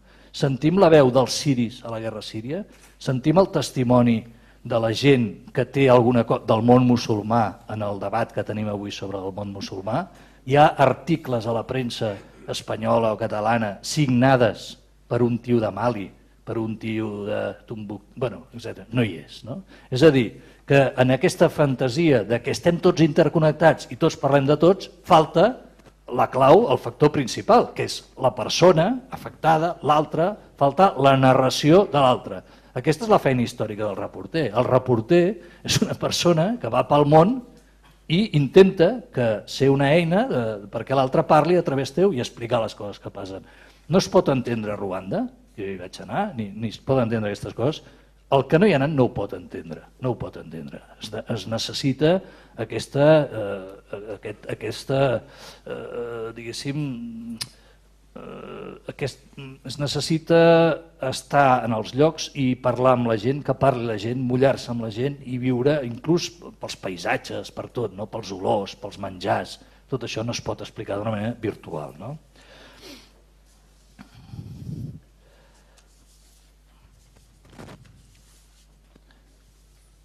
Bé, aquí, i acabo en aquest bloc, que em sembla, tot això per la discussió, que em sembla fonamental, que és un altre element que aquesta modernitat de l'internet ha trencat, i el pilot aquest d'aviació per mi és una demostració, que és el món del treball. O sigui, el món de la informació és un món que té necessitat de dues coses. Primer, el treball d'equip, i després que aquests equips siguin societats que no siguin uniformes. És a dir, la grandesa per mi d'un diari, d'una redacció, que tu hi has treballat també, era primer el soroll. Soroll, després la pluralitat de les persones. Hi ha persones fràgils, persones alcoholitzades, persones molt brillants en una cosa, persones que escriuen molt bé, persones que investiguen molt bé, però són persones diferents i en realitat representen el conjunt de la societat. I aquests equips abans tenien la capacitat, perquè també hi havia aquesta tolerància del diferent o del fràgil, tenien la capacitat de que entre tots ells construïen un producte. És a dir, imagineu-vos avui pensar la portada del diari de demà. No és fàcil, no és fàcil. Es necessiten moltes opinions, gent que coneixi les coses per discutir-les i tal. La construcció d'això demana el treball d'equip. Demana el treball d'equip i aquesta passió de les diferents persones que entenen de coses. Hi ha gent que entén molt d'una cosa, gent que entén... Jo crec que avui el gran problema que té també la informació és aquest. És que aquesta construcció de l'equip, del món del treball, de baix a dalt, ha quedat trencat per aquest espectacle primer del món comercial, en el qual s'imposa això que en diuen l'eficàcia, la quota d'audiència, etc., i que hi ha com una piràmide invertida en la qual la gent que dirigeix la informació tenen uns criteris o bé de propaganda o bé comercials, com he dit abans, i ells dirigeixen el titular que fa el que està baix. És a dir, jo sempre he entès el periodisme, ja que m'agrada, soc un africanista, com una acàcia africana. Les acàcies a Àfrica tenen més arrels que copa, per això viuen. O sigui, una acàcia està enterrada a la sorra i gràcies a la vida que agafa l'arrel viu aquell arbre una mica miserable, sobretot el Sahel. Doncs això per mi és el periodisme. El periodisme és aquesta mobilització social dels diferents, de la gent, dels especialistes, dels que viatgen, dels que tenen això i tal, que construeixen un producte. Avui la dinàmica de la quota d'audiència d'això fa que sigui al revés. O sigui, no sé si heu vist la pel·lícula, una pel·lícula que es diu En tierra de nadie, que és molt interessant perquè és una pel·lícula sobre la guerra de Bòsnia, en la qual és una història d'una persona que ha quedat entremig de la guerra, enmig de la terra de ningú, i té una mina sota i està a punt d'explotar i tal, hi ha tota una història. Hi ha una periodista de la BBC que segueix aquesta història i ella està explicant la història. Parla amb la gent, tal. I de cop i volta, un tipus, que és el realitzador des de Londres, li comença a contradir i li diu no, la càmera cap a l'esquerra, no, la dreta, no. O sigui, el jefe, que no està al terreny, que no ha sortit d'allà, que probablement va amb samarreta allà amb calefacció i tal, li diu a la reportera el que ha de fer. El que ha de fer. I aquest és el principi de la destrucció, diguéssim, d'aquest discurs que jo deia, en el qual el que sabia, el que estava, el que està, és el que ha sigut apartat pel que té, diguéssim, un encàrrec completament diferent al coneixement, que és l'encàrrec aquest de la propaganda, del control, de la tesis prefabricada. No? Per tant, acabant, quina és per mi la solució? Bueno, no, la solució, quin hauria de ser una mica el camí de tot això? Jo crec que ens hem de replantejar aquestes coses, és a dir, la tecnologia, tot això és una eina magnífica, etc. Però hem de tornar-nos a replantejar els valors de la cultura. La cultura és una eina no només de coneixement, és una eina de canvi, de transformació de la societat. I aquí hi ha tota una sèrie de valors, que per exemple el periodisme, el valor servei públic, el valor coneixement, etc. Aquests valors s'han de tornar a replantejar per fer aquesta revolució imprescindible i si es replanteja així, s'hauran de replantejar els equips, s'haurà de replantejar com expliquem el món, que l'estem explicant molt malament, jo no sé vosaltres, perquè estem parlant d'un món fantàstic, però tenim en aquest moment 50 milions de refugiats, més que després de la Segona Guerra Mundial. Tenim una guerra siriana que estem tots d'esquena. Hi ha veïns nostres, aquí a la frontera d'Europa, que estan apretant a Bulgària, a Grècia i tal. Jo no veig famílies de refugiats sirians a Europa. Aquí a l'Empordà, jo em visc a l'Empordà, no en tenim ni una. Som europeus, i tenim una guerra d'una brutalitat. O sigui, és un món que alguna cosa està fallant. És a dir, la cultura com a acció, la informació com una manera de voler tenir això, transformar un món i fer-lo millor, no està funcionant. Està funcionant, jo diria, per resumir, que ha guanyat aquesta part de l'espectacle i del comerç, de l'emoció, com he dit abans, aquesta seqüència de Tunísia i de l'avió, hi ha tota una seqüència d'emocions, això està tapant l'obligació que tenim del coneixement, de l'acció, de la transformació social, etc. I aquí ho deixo. Moltes gràcies. És una mica tu cada que es planteja com la lògica de l'espectacle envaeix tot el camp de la cultura i el de la informació, que és una mica el que està passant. Jo crec que hi ha esperança, si permet, en el sentit que justament la situació és tan greu que estan sortint iniciatives de gent del jove a través de cooperatives i tot això que intenten fer una altra mena de periodisme, però aquí potser ens ha fallat una mica també la complicitat, és a dir, la connexió entre generacions diferents de periodistes que està resultant prou complicada. Potser perquè no hi ha aquestes redaccions heterogènies. No existeix. On abans... Periodistes de la meva edat estem tots en programes de despido, tots. Estem en... Sí, però és així. És rigorosament. És així. I això dinamitza la redacció. O sigui, la redacció avui, la mentalitat de que... O sigui, la redacció tenia moltes... Una de les coses xules era que era un lloc de la memòria. Sí. No, de la memòria, perquè tu t'aixecaves i deies la carretera nacional 2 de l'any 43, què passava? Hi havia, com es deia aquell, un que era especialista en la nacional 2, la Vanguardia, que era impressionant. Ho sabia tot, no? Però és a dir que, no, però hi havia moltes generacions, gent, hi havia franquistes barrejats quan hi vaig entrar i tal, però hi havia la memòria, no? I ara, gent com jo, que jo per exemple tinc 30 anys de memòria del món, i he viatjat bastant pel món i tinc 30 anys de memòria.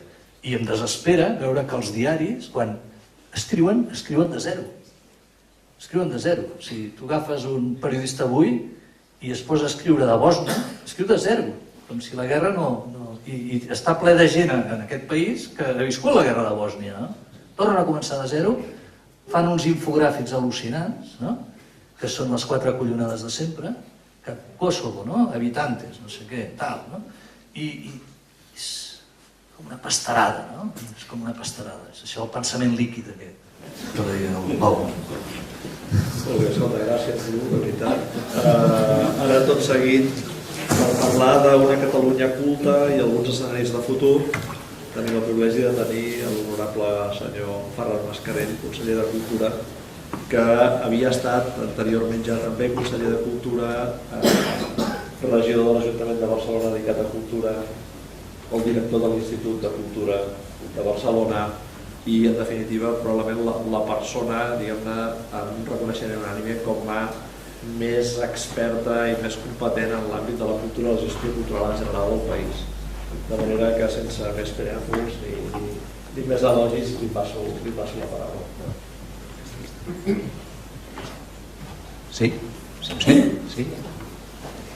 Bé, gràcies, honorable conseller, ja que honorable senyor, perquè això d'honorable no es perd, per tant ets honorable senyor. Bé, gràcies. Aviam, tot el que he sentit dir m'han fet venir al cap com a mínim tres idees breus que em serviran per introduir el tema que em proposes, que serà que hi aniré a parar de seguida.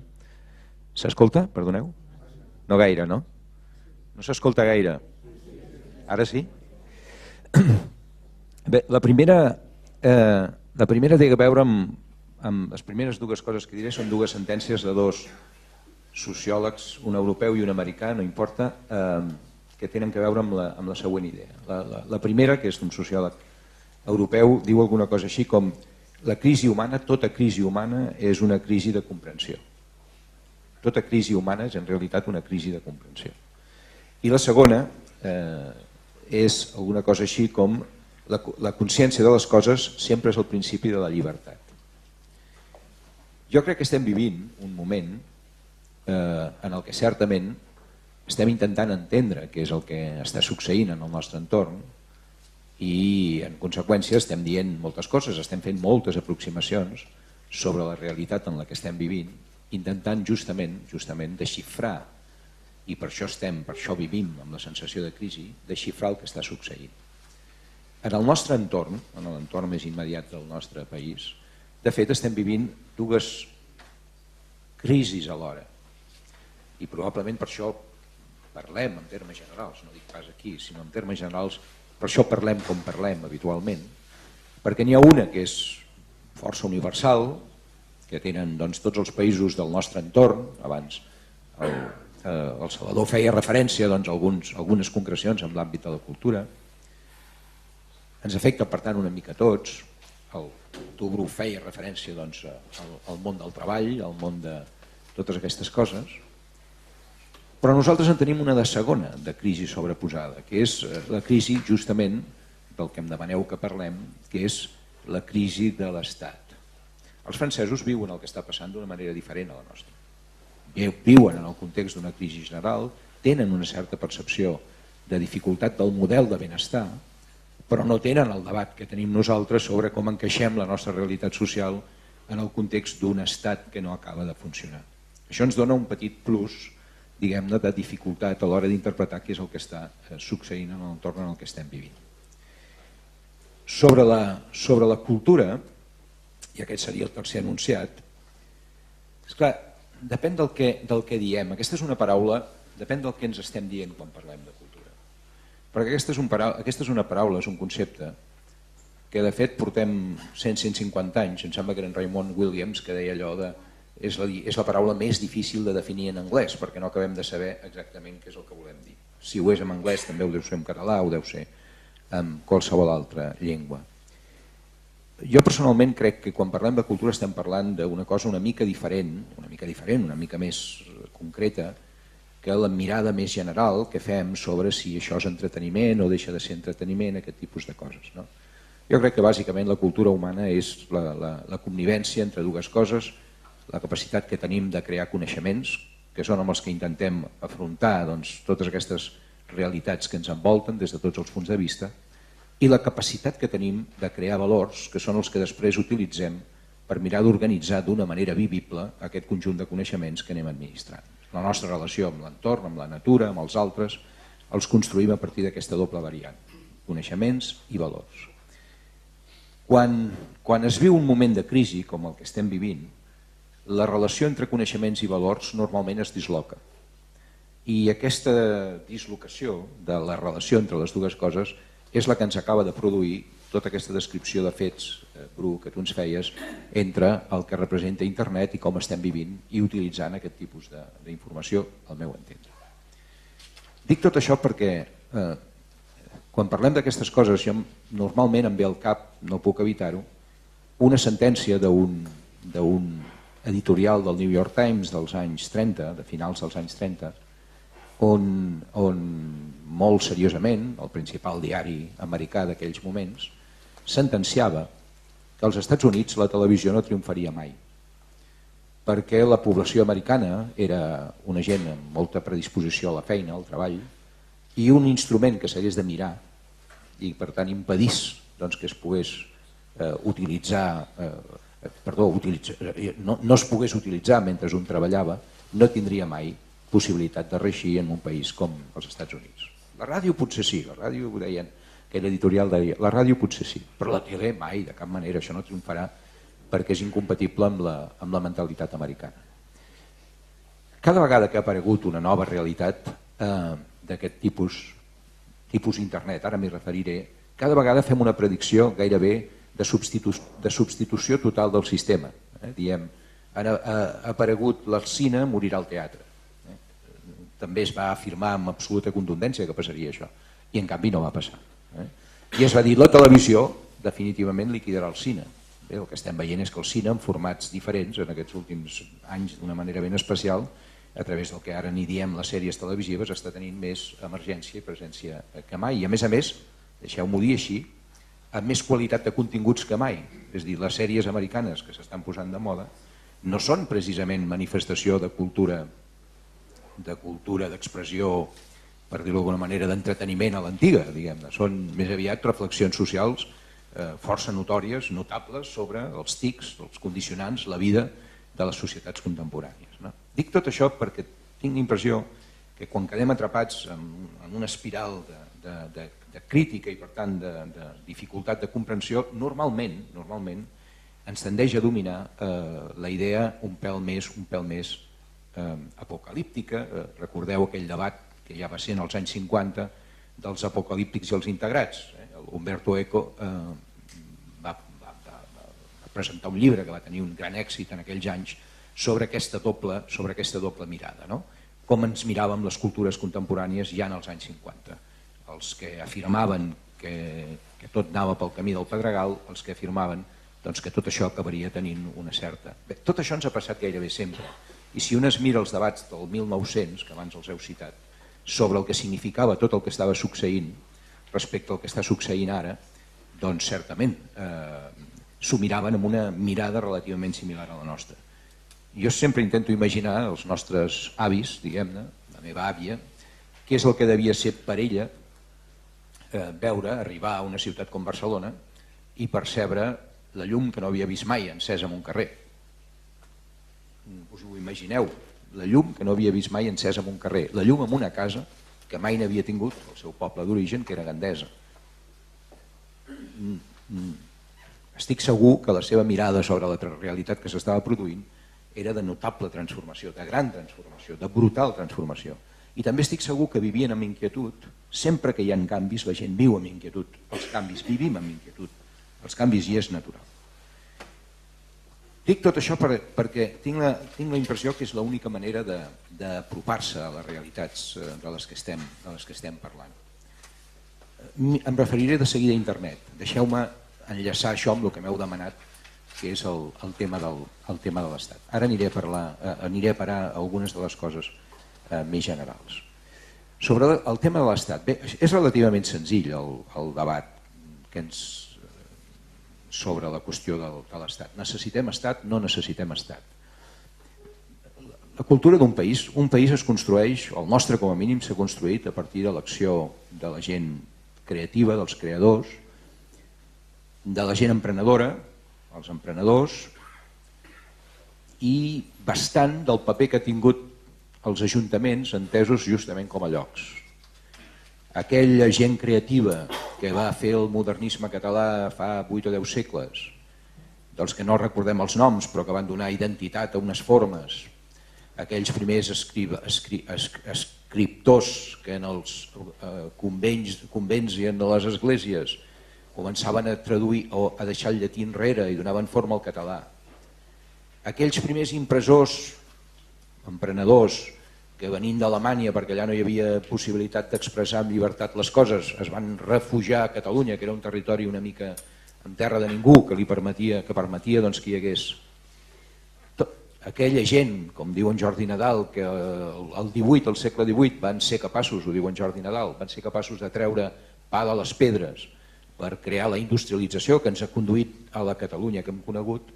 Bé, tota aquesta gent són els que han construït el país. Per tant, si a mi em dieu qui la fa la cultura d'un país, sempre és la gent, sempre són els creadors, sempre són la gent que emprèn, sempre són la gent que impulsa Ateneus, que ha impulsat Ateneus a meitats del XIX, que ha impulsat biblioteques a meitats del XIX, que va impulsar grans institucions culturals com el Liceu. Qui construeix la cultura? La gent que escriu, la gent que treballa en l'àmbit literari, en els diferents àmbits de la vida cultural d'un país, i la gent que emprèn iniciatives de tot tipus que fan possible que hi hagi institucions culturals.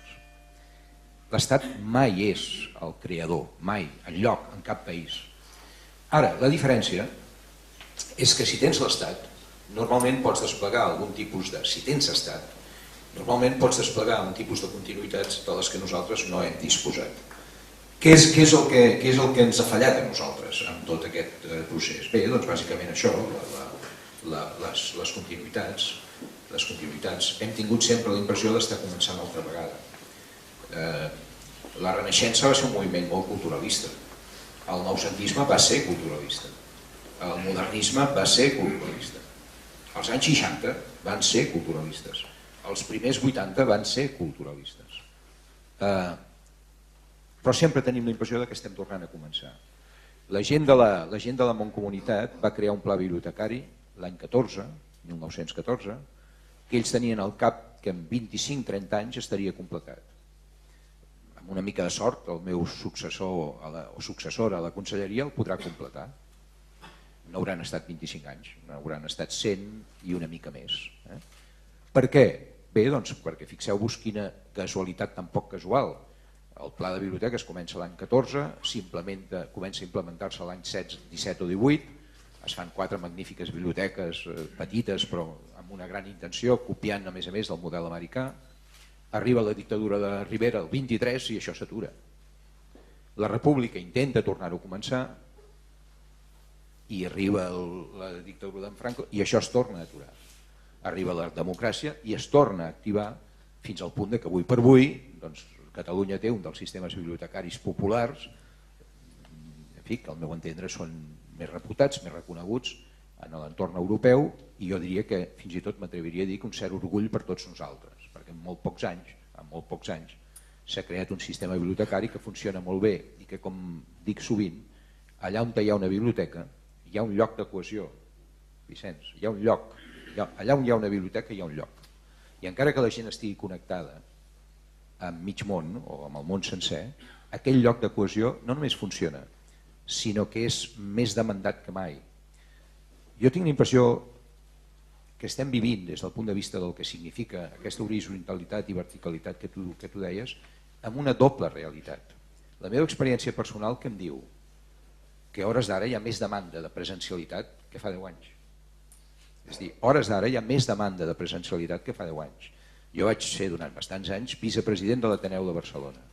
A l'Ateneu de Barcelona, en els anys 70, semblava que s'acabava. Quina casualitat que en el moment que ha començat el món que n'hi hem dit la revolució digital, els socis es van triplicar i la demanda de presencialitat és més alta. Perquè jo tinc la convicció pràctica, perquè ho veig, que no està succeint no s'està produint una fractura antagònica entre estar connectat transversalment a través del que signifiquen les xarxes i alhora exigir una major proximitat o una major presencialitat amb les coses que succeeixen. Tu a casa teva vull dir, en el centre cultural que dirigeixes, es caracteritza perquè determinats esdeveniments globals tenen una presencialitat extraordinària, accentuada. Però això succeeix una mica a tot arreu. Bé, jo per tant tinc la impressió que des del punt de vista del que nosaltres hem tingut històricament, que és una notable societat, i hem de continuar insistint, i crec que a més la continuarem tenint.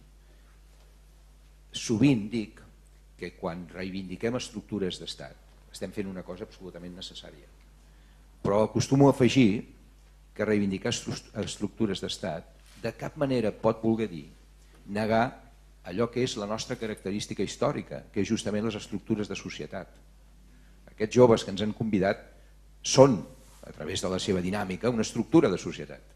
Una vegada, no fa gaire, en un centre cívic molt important de Barcelona, em van dir, escolti, conseller, ara que està de moda ens hauríeu de convertir en estructures d'estat. I jo li vaig dir, no, home, no. Un centre cívic ha de ser, un centre cívic, vull dir, en aquest cas era un Ateneu, ha de ser, essencialment, allò que ens caracteritza, una notable densitat d'estructures de societat. I també les tenim. Fixeu-vos que una de les coses, per mi, més sorprenents del moment que estem vivint, és que internet no és incompatible amb que els moviments de cultura popular del nostre país estiguin més vius i actius que mai. I ho torno a dir, sabent el que dic, més vius i actius que mai.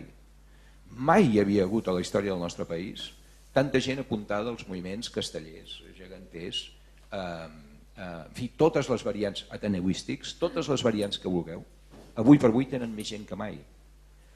Perquè probablement són eines justament de cohesió, són eines en les que la gent se sent partícip de la realitat del seu entorn. Per tant, jo tinc la convicció de que ens hem de mirar tot el que està passant sense plantejar-ho en termes de això està en un costat i tot l'altre no existeix, perquè tot l'altre existeix, crec. I a més, d'una manera cada cop més, al meu entendre, més rotunda, més evident, en el conjunt, a més del país. Em dieu, necessitem estat? Doncs sí.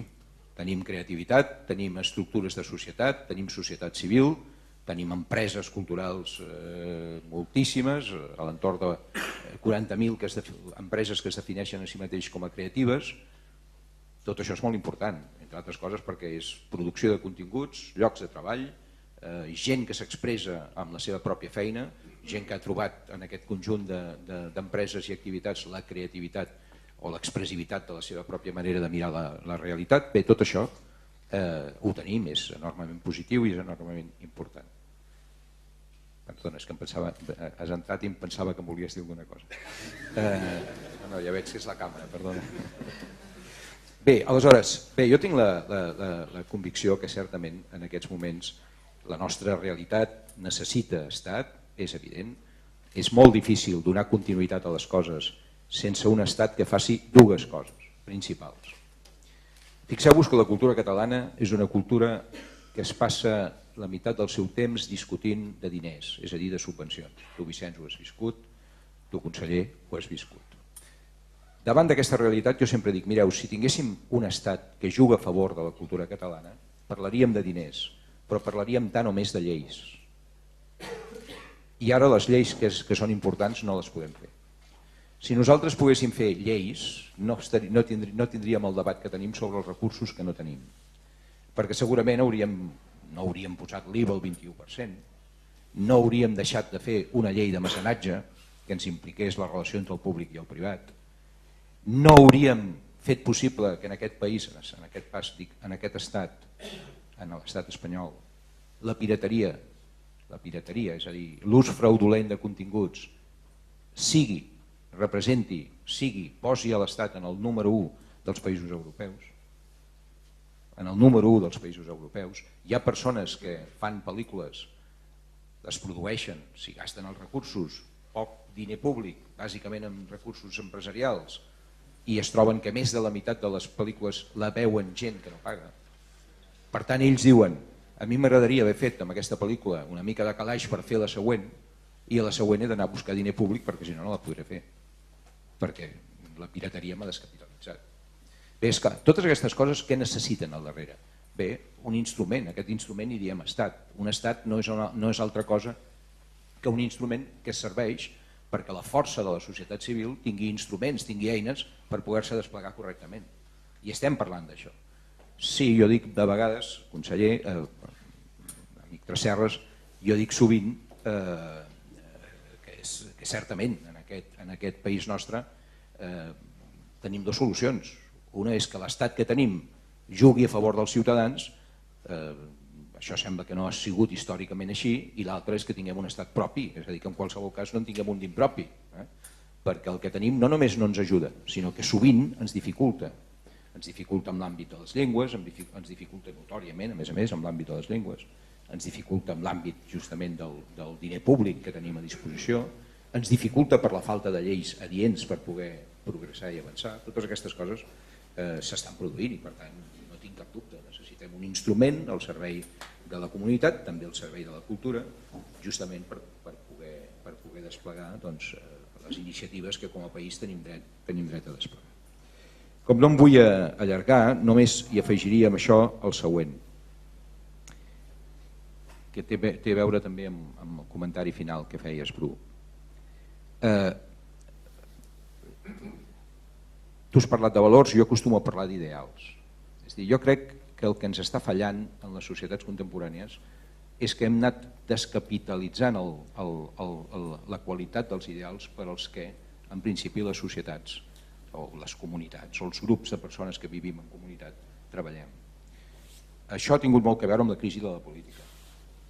La crisi de la política significa, al meu entendre, bàsicament, la descapitalització dels ideals, és a dir, d'allò per al qual pensem que paga la pena treballar, lluitar, mirar de compartir. Si descapitalitzem els ideals, aleshores el conjunt de coneixements que tenim es posen a disposició d'idees vàcues, banals, o bàsicament no serveixen justament per atemperar, per donar a través dels ideals forma a determinats valors, a determinades actituds que ens permetin utilitzar correctament els coneixements dels que disposem, que són molts. Bé, jo crec que el que s'imposa és justament vincular, en el cas nostre, vincular la idea d'estat propi, és a dir, la idea d'un instrument al nostre servei, amb la idea, precisament, de renovació d'ideals que ens permetin treballar, que ens permetin crear una comunitat on aquests ideals, buscant-los, ens permeten recuperar determinats valors, determinades idees, determinades maneres de viure i de funcionar.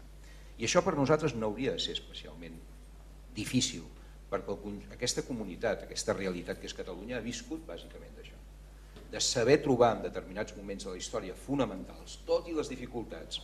Fixeu-vos, tot i no tenir, allò que deia en Jordi Nadal, tot i no tenir ni petrolis ni béns naturals per poder desplegar la comunitat, tot i no tenir un estat que hagi ajudat, la força de la comunitat capaç de crear-se ideals, de compartir-los i de desplegar-los, sempre més importants que els valors disgregadors que sempre hi són, això li ha donat a la comunitat la possibilitat d'arribar on estem. En l'àmbit de les llengües, per exemple, acabant de dir després de dir el que he acabat de dir, m'ha vingut al cap la petita decisió, dic petita, m'entendreu, que va prendre aquest país nostre l'any 80 sobre l'ús de les llengües a Catalunya. Va ser una decisió estrictament política. Ahir li intentava explicar a una persona, castellanoparlant, arribada fa poc a Catalunya, que em demanava, em deia, per què no pot utilitzar indistintament, la pregunta literal era, per què si jo vull anar a estudiar en una escola només en castellà, una escola de formació professional, no ho puc fer? Per què? I jo li deia, bé, perquè vam prendre una decisió molt important als anys 80, la gent que estava en la política catalana va posar sobre la taula un ideal transcendent. L'ideal era, no volem crear a Catalunya comunitats guetos, amb el sentit que tu deies, no volem. Volem que tothom tingui la possibilitat d'utilitzar justament les dues llengües que es parlen amb més gent parla en el país. Penseu que en aquell moment el 60% de la gent era catalanoparlant, però d'aquest 60% de catalanoparlants, la meitat tenien pare o mare castellanoparlant. I el 40% era castellanoparlant. La decisió que es va prendre en aquell moment era a Catalunya no es crearem dues comunitats, les hauríem pogut crear. I avui Catalunya podria ser un país amb comunitats repartides pel territori, de parla catalana o de parla castellana, on una i l'altra tinguessin impossibilitat o fins i tot no desig de pràctica convivencial. Allò va ser la creació d'un ideal i aquell ideal es va materialitzar i aquell ideal ens ha dut fins aquí. Ara en tenim un altre, més o menys conscient, i és que aproximadament tothom és capaç a Catalunya, dic tothom, hi ha matisos però m'entendreu, és capaç a Catalunya d'utilitzar dues llengües. En tenim una altra, que és que hi ha aproximadament un 39% de la gent és capaç d'utilitzar l'anglès. I encara en puc afegir un altre, que és que un 16% és capaç d'utilitzar el francès. Això vol dir, evidentment, a més n'hi ha un centenar més de llengües que es practiquen en aquests domicilis que tu mencionaves abans, Vicenç. Això vol dir que aquesta convivència, aquesta voluntat d'aprenentatge de llengües que s'incardina amb la decisió dels anys 80 no s'ha de traduir amb el reforçament d'una llengua, la llengua del país, la llengua històrica, convertida en la llengua definitivament de cohesió. No, esclar que no és incompatible. El que sí és veritat és que estem creant un país que té capacitat per utilitzar, per bellugar-se en un món de pràctica lingüística diversa, d'utilització plural de les llengües. Per tant, és cert, estem creant un país plurilingüe on el que es tracta és de veure de quina manera afirmem el català com la llengua històrica dels catalans. Al darrere d'això què necessita? Bé, doncs bàsicament un estat. On té la dificultat el català? Només amb una cosa, no és amb la voluntat dels catalans, de la gent que vivim a Catalunya, només en té una de dificultat el català, i és que l'Estat hi juga a la contra, posa pals a la roda.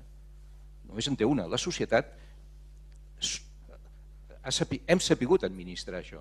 Ara, quina dificultat tenim? Sí, a l'escola ens hi posen dificultats des de l'Estat, ens posen dificultats a la relació entre Catalunya i els altres països de parla catalana, ens dificulten. Per això necessitem una eina que es jugui a favor de, perquè si no ho tenim és molt difícil que aquesta doble crisi que estem vivint ens doni tranquil·litat justament per afrontar els problemes reals.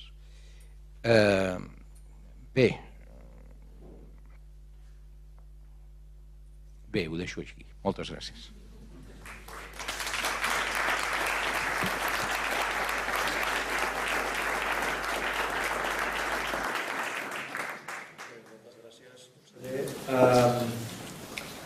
Tenim potser una estona per poder sentir-vos també vostès que han tingut la paciència d'escoltar-nos a nosaltres.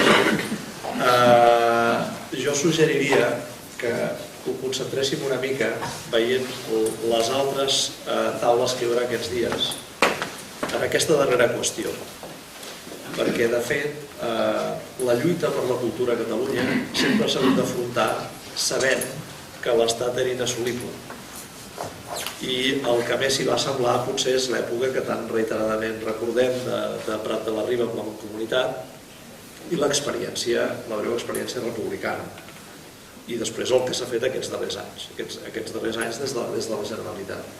Però la sensació que hi ha és que per primera vegada, a iniciativa d'unes classes socials que mai no havien pres el protagonisme principal, aquesta vegada potser sí que l'Estat és assolible i que l'Estat podria ser un instrument de reivindicació cultural i de divulgació cultural important. I això em sembla que és molt significatiu. I de fet, durant la transició no hi va haver grans inversions privades de la burgesia catalana en el sector cultural. I les grans empreses, l'empresa més important que ha tingut mai històrica de la cultura catalana és la corporació que va dirigir el Vicenç. I aquesta corporació es va pagar amb diners públics i va ser una altra iniciativa política encertada com la de l'any 80 amb el tema de la immersió lingüística i de construir una sola comunitat, de fer una sola comunitat. Per tant, jo els convidaria també, per permís vostre, si vol dir alguna cosa més, si algú de vostès vol fer algun comentari o plantejar alguna qüestió nova, i si no, segur que nosaltres, que som una mica incontinents, ho podrem rematar.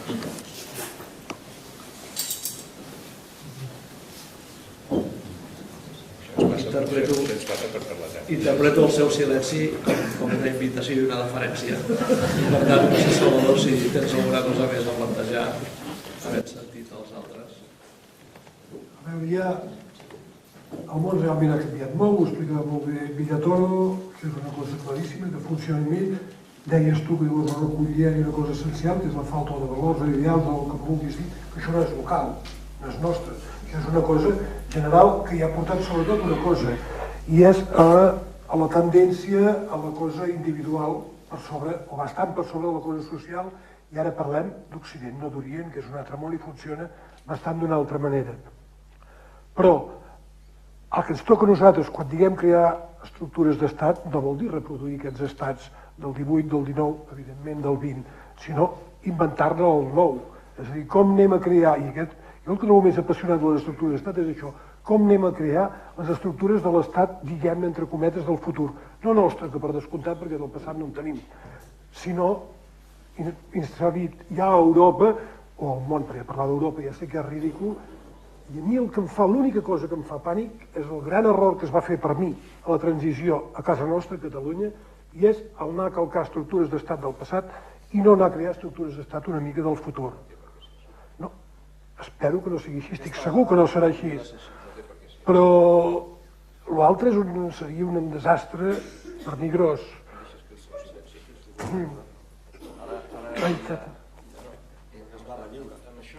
Només un exemple que a mi em sembla que és pràctic sobre el que estàs dient, que és el següent. Fixa't la diferència l'any 80 entre dues realitats, una molt pensada i l'altra molt poc pensada.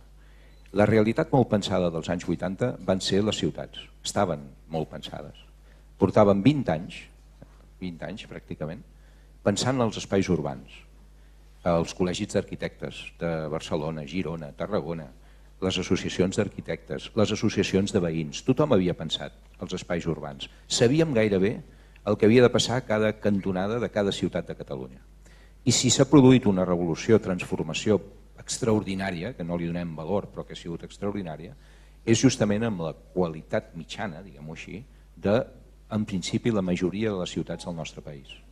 I això va passar amb molta comoditat, per dues raons, perquè s'havia pensat i perquè la democràcia, justament recordeu aquells primers eslògans dels finals dels 70, la democràcia entra a l'Ajuntament. És a dir, els eslògans d'aquelles campanyes anaven totes en aquesta direcció. En molt poc temps, en 20 anys, allò que Europa havia fet amb 50 o 60, després de la Segona Guerra Mundial, nosaltres vàrem fer-ho aquí, bàsicament perquè s'havien pensat molt.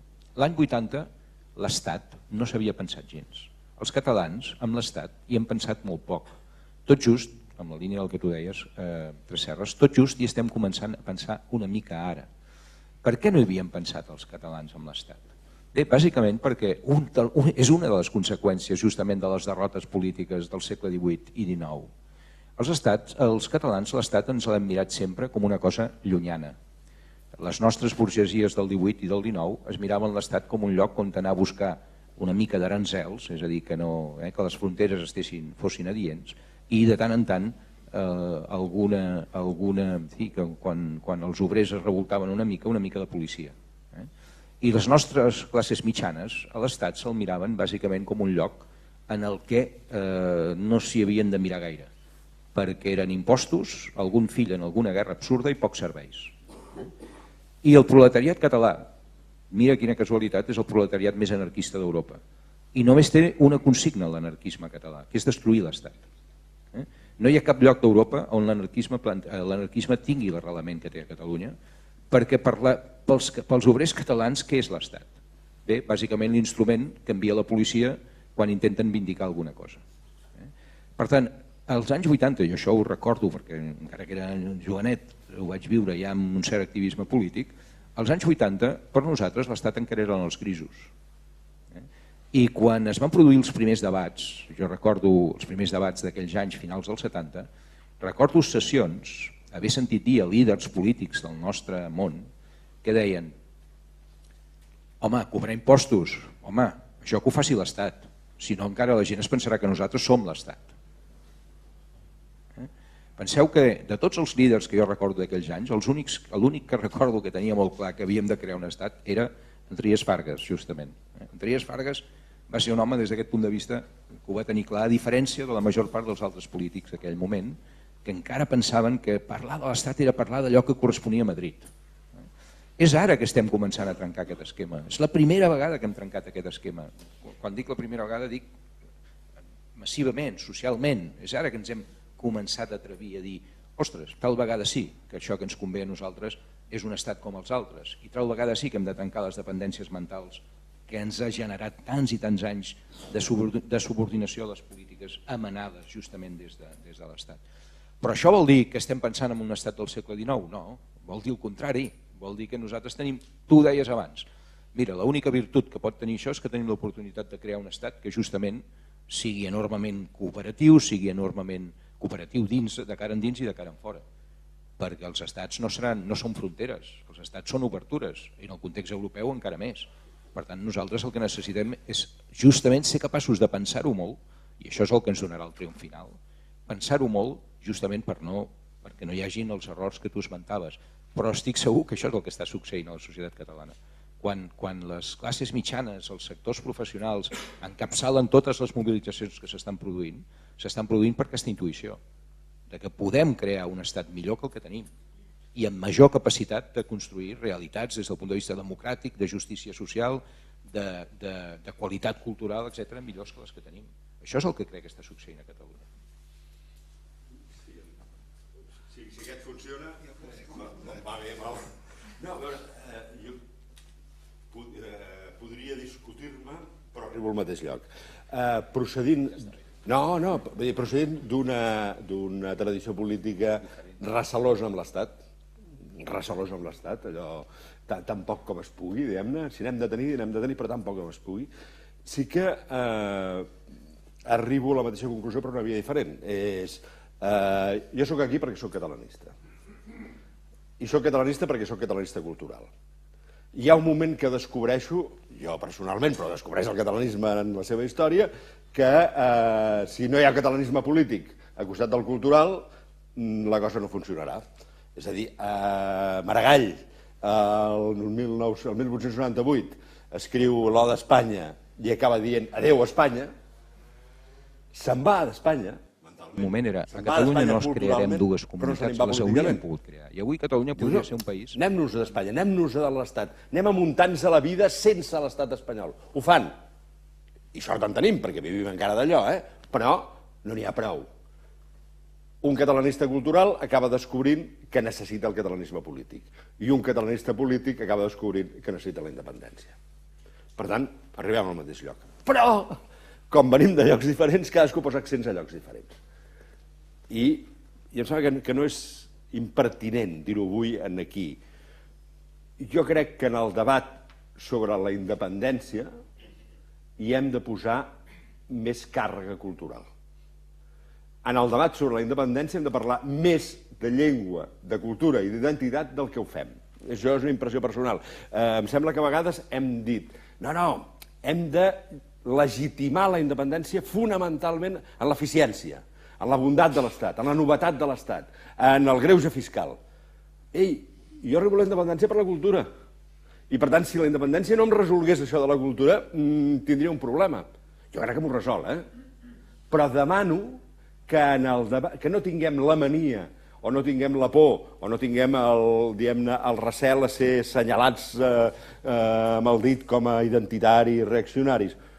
Jo crec que en el debat sobre independència hem de dir també que una de les coses per les que volem la independència és per mantenir la vitalitat cultural, l'excel·lència cultural, però també la presència social de la llengua.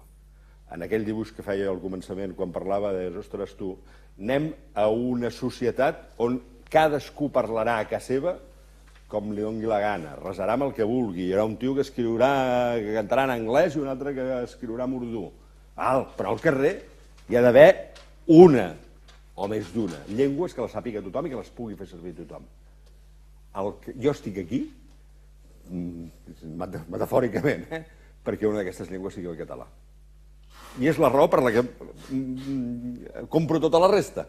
És la meva demanda a la independència. Jo crec que no l'hem de deixar de dir en veu alta.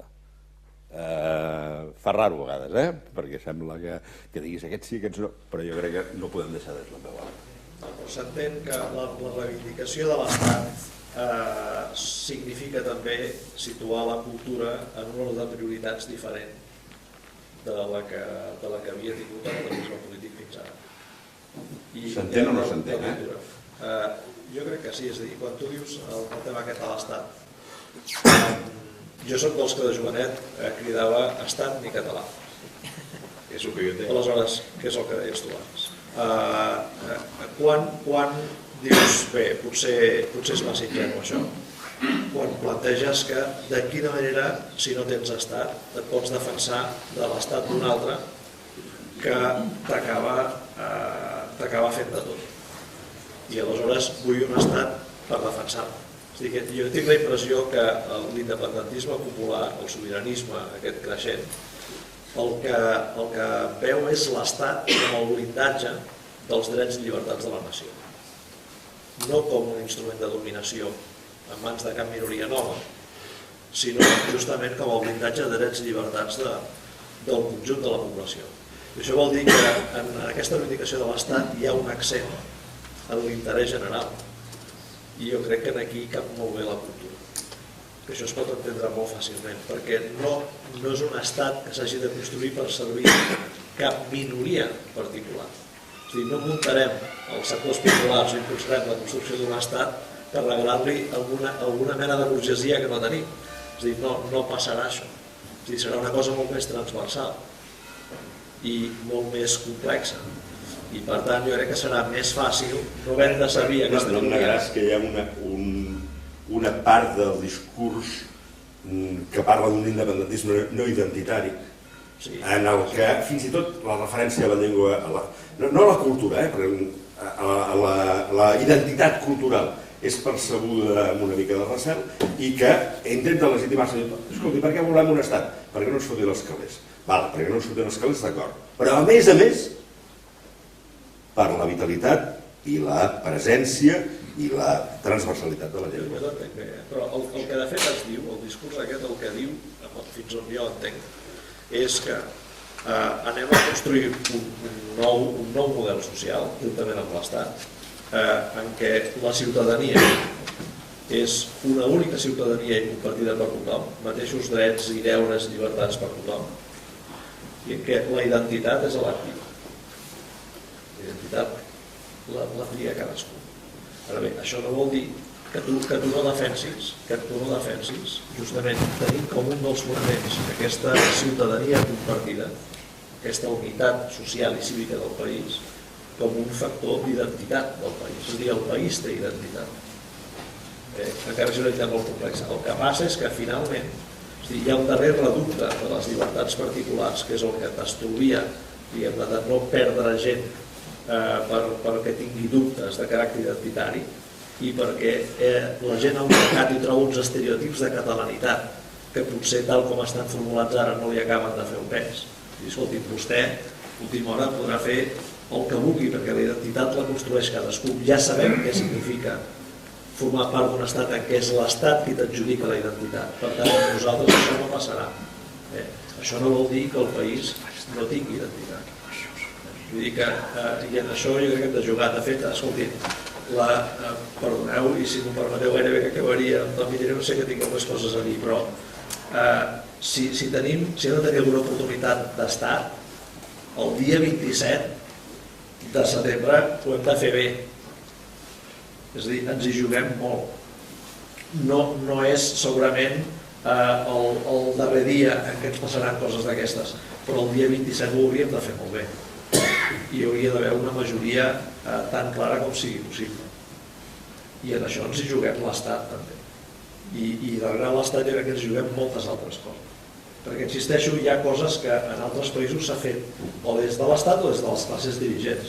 I aquí no hem tingut ben bé efectes pràctics positius ni una cosa ni l'altra, amb excepcions i amb períodes diferents. Però en general, diguem, anem mancats de totes dues coses.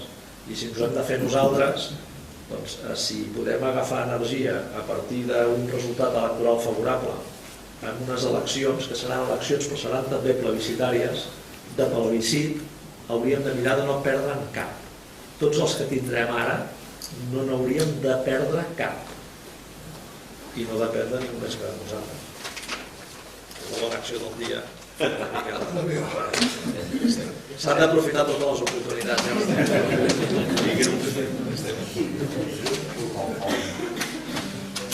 Molt bé, ho deixem aquí.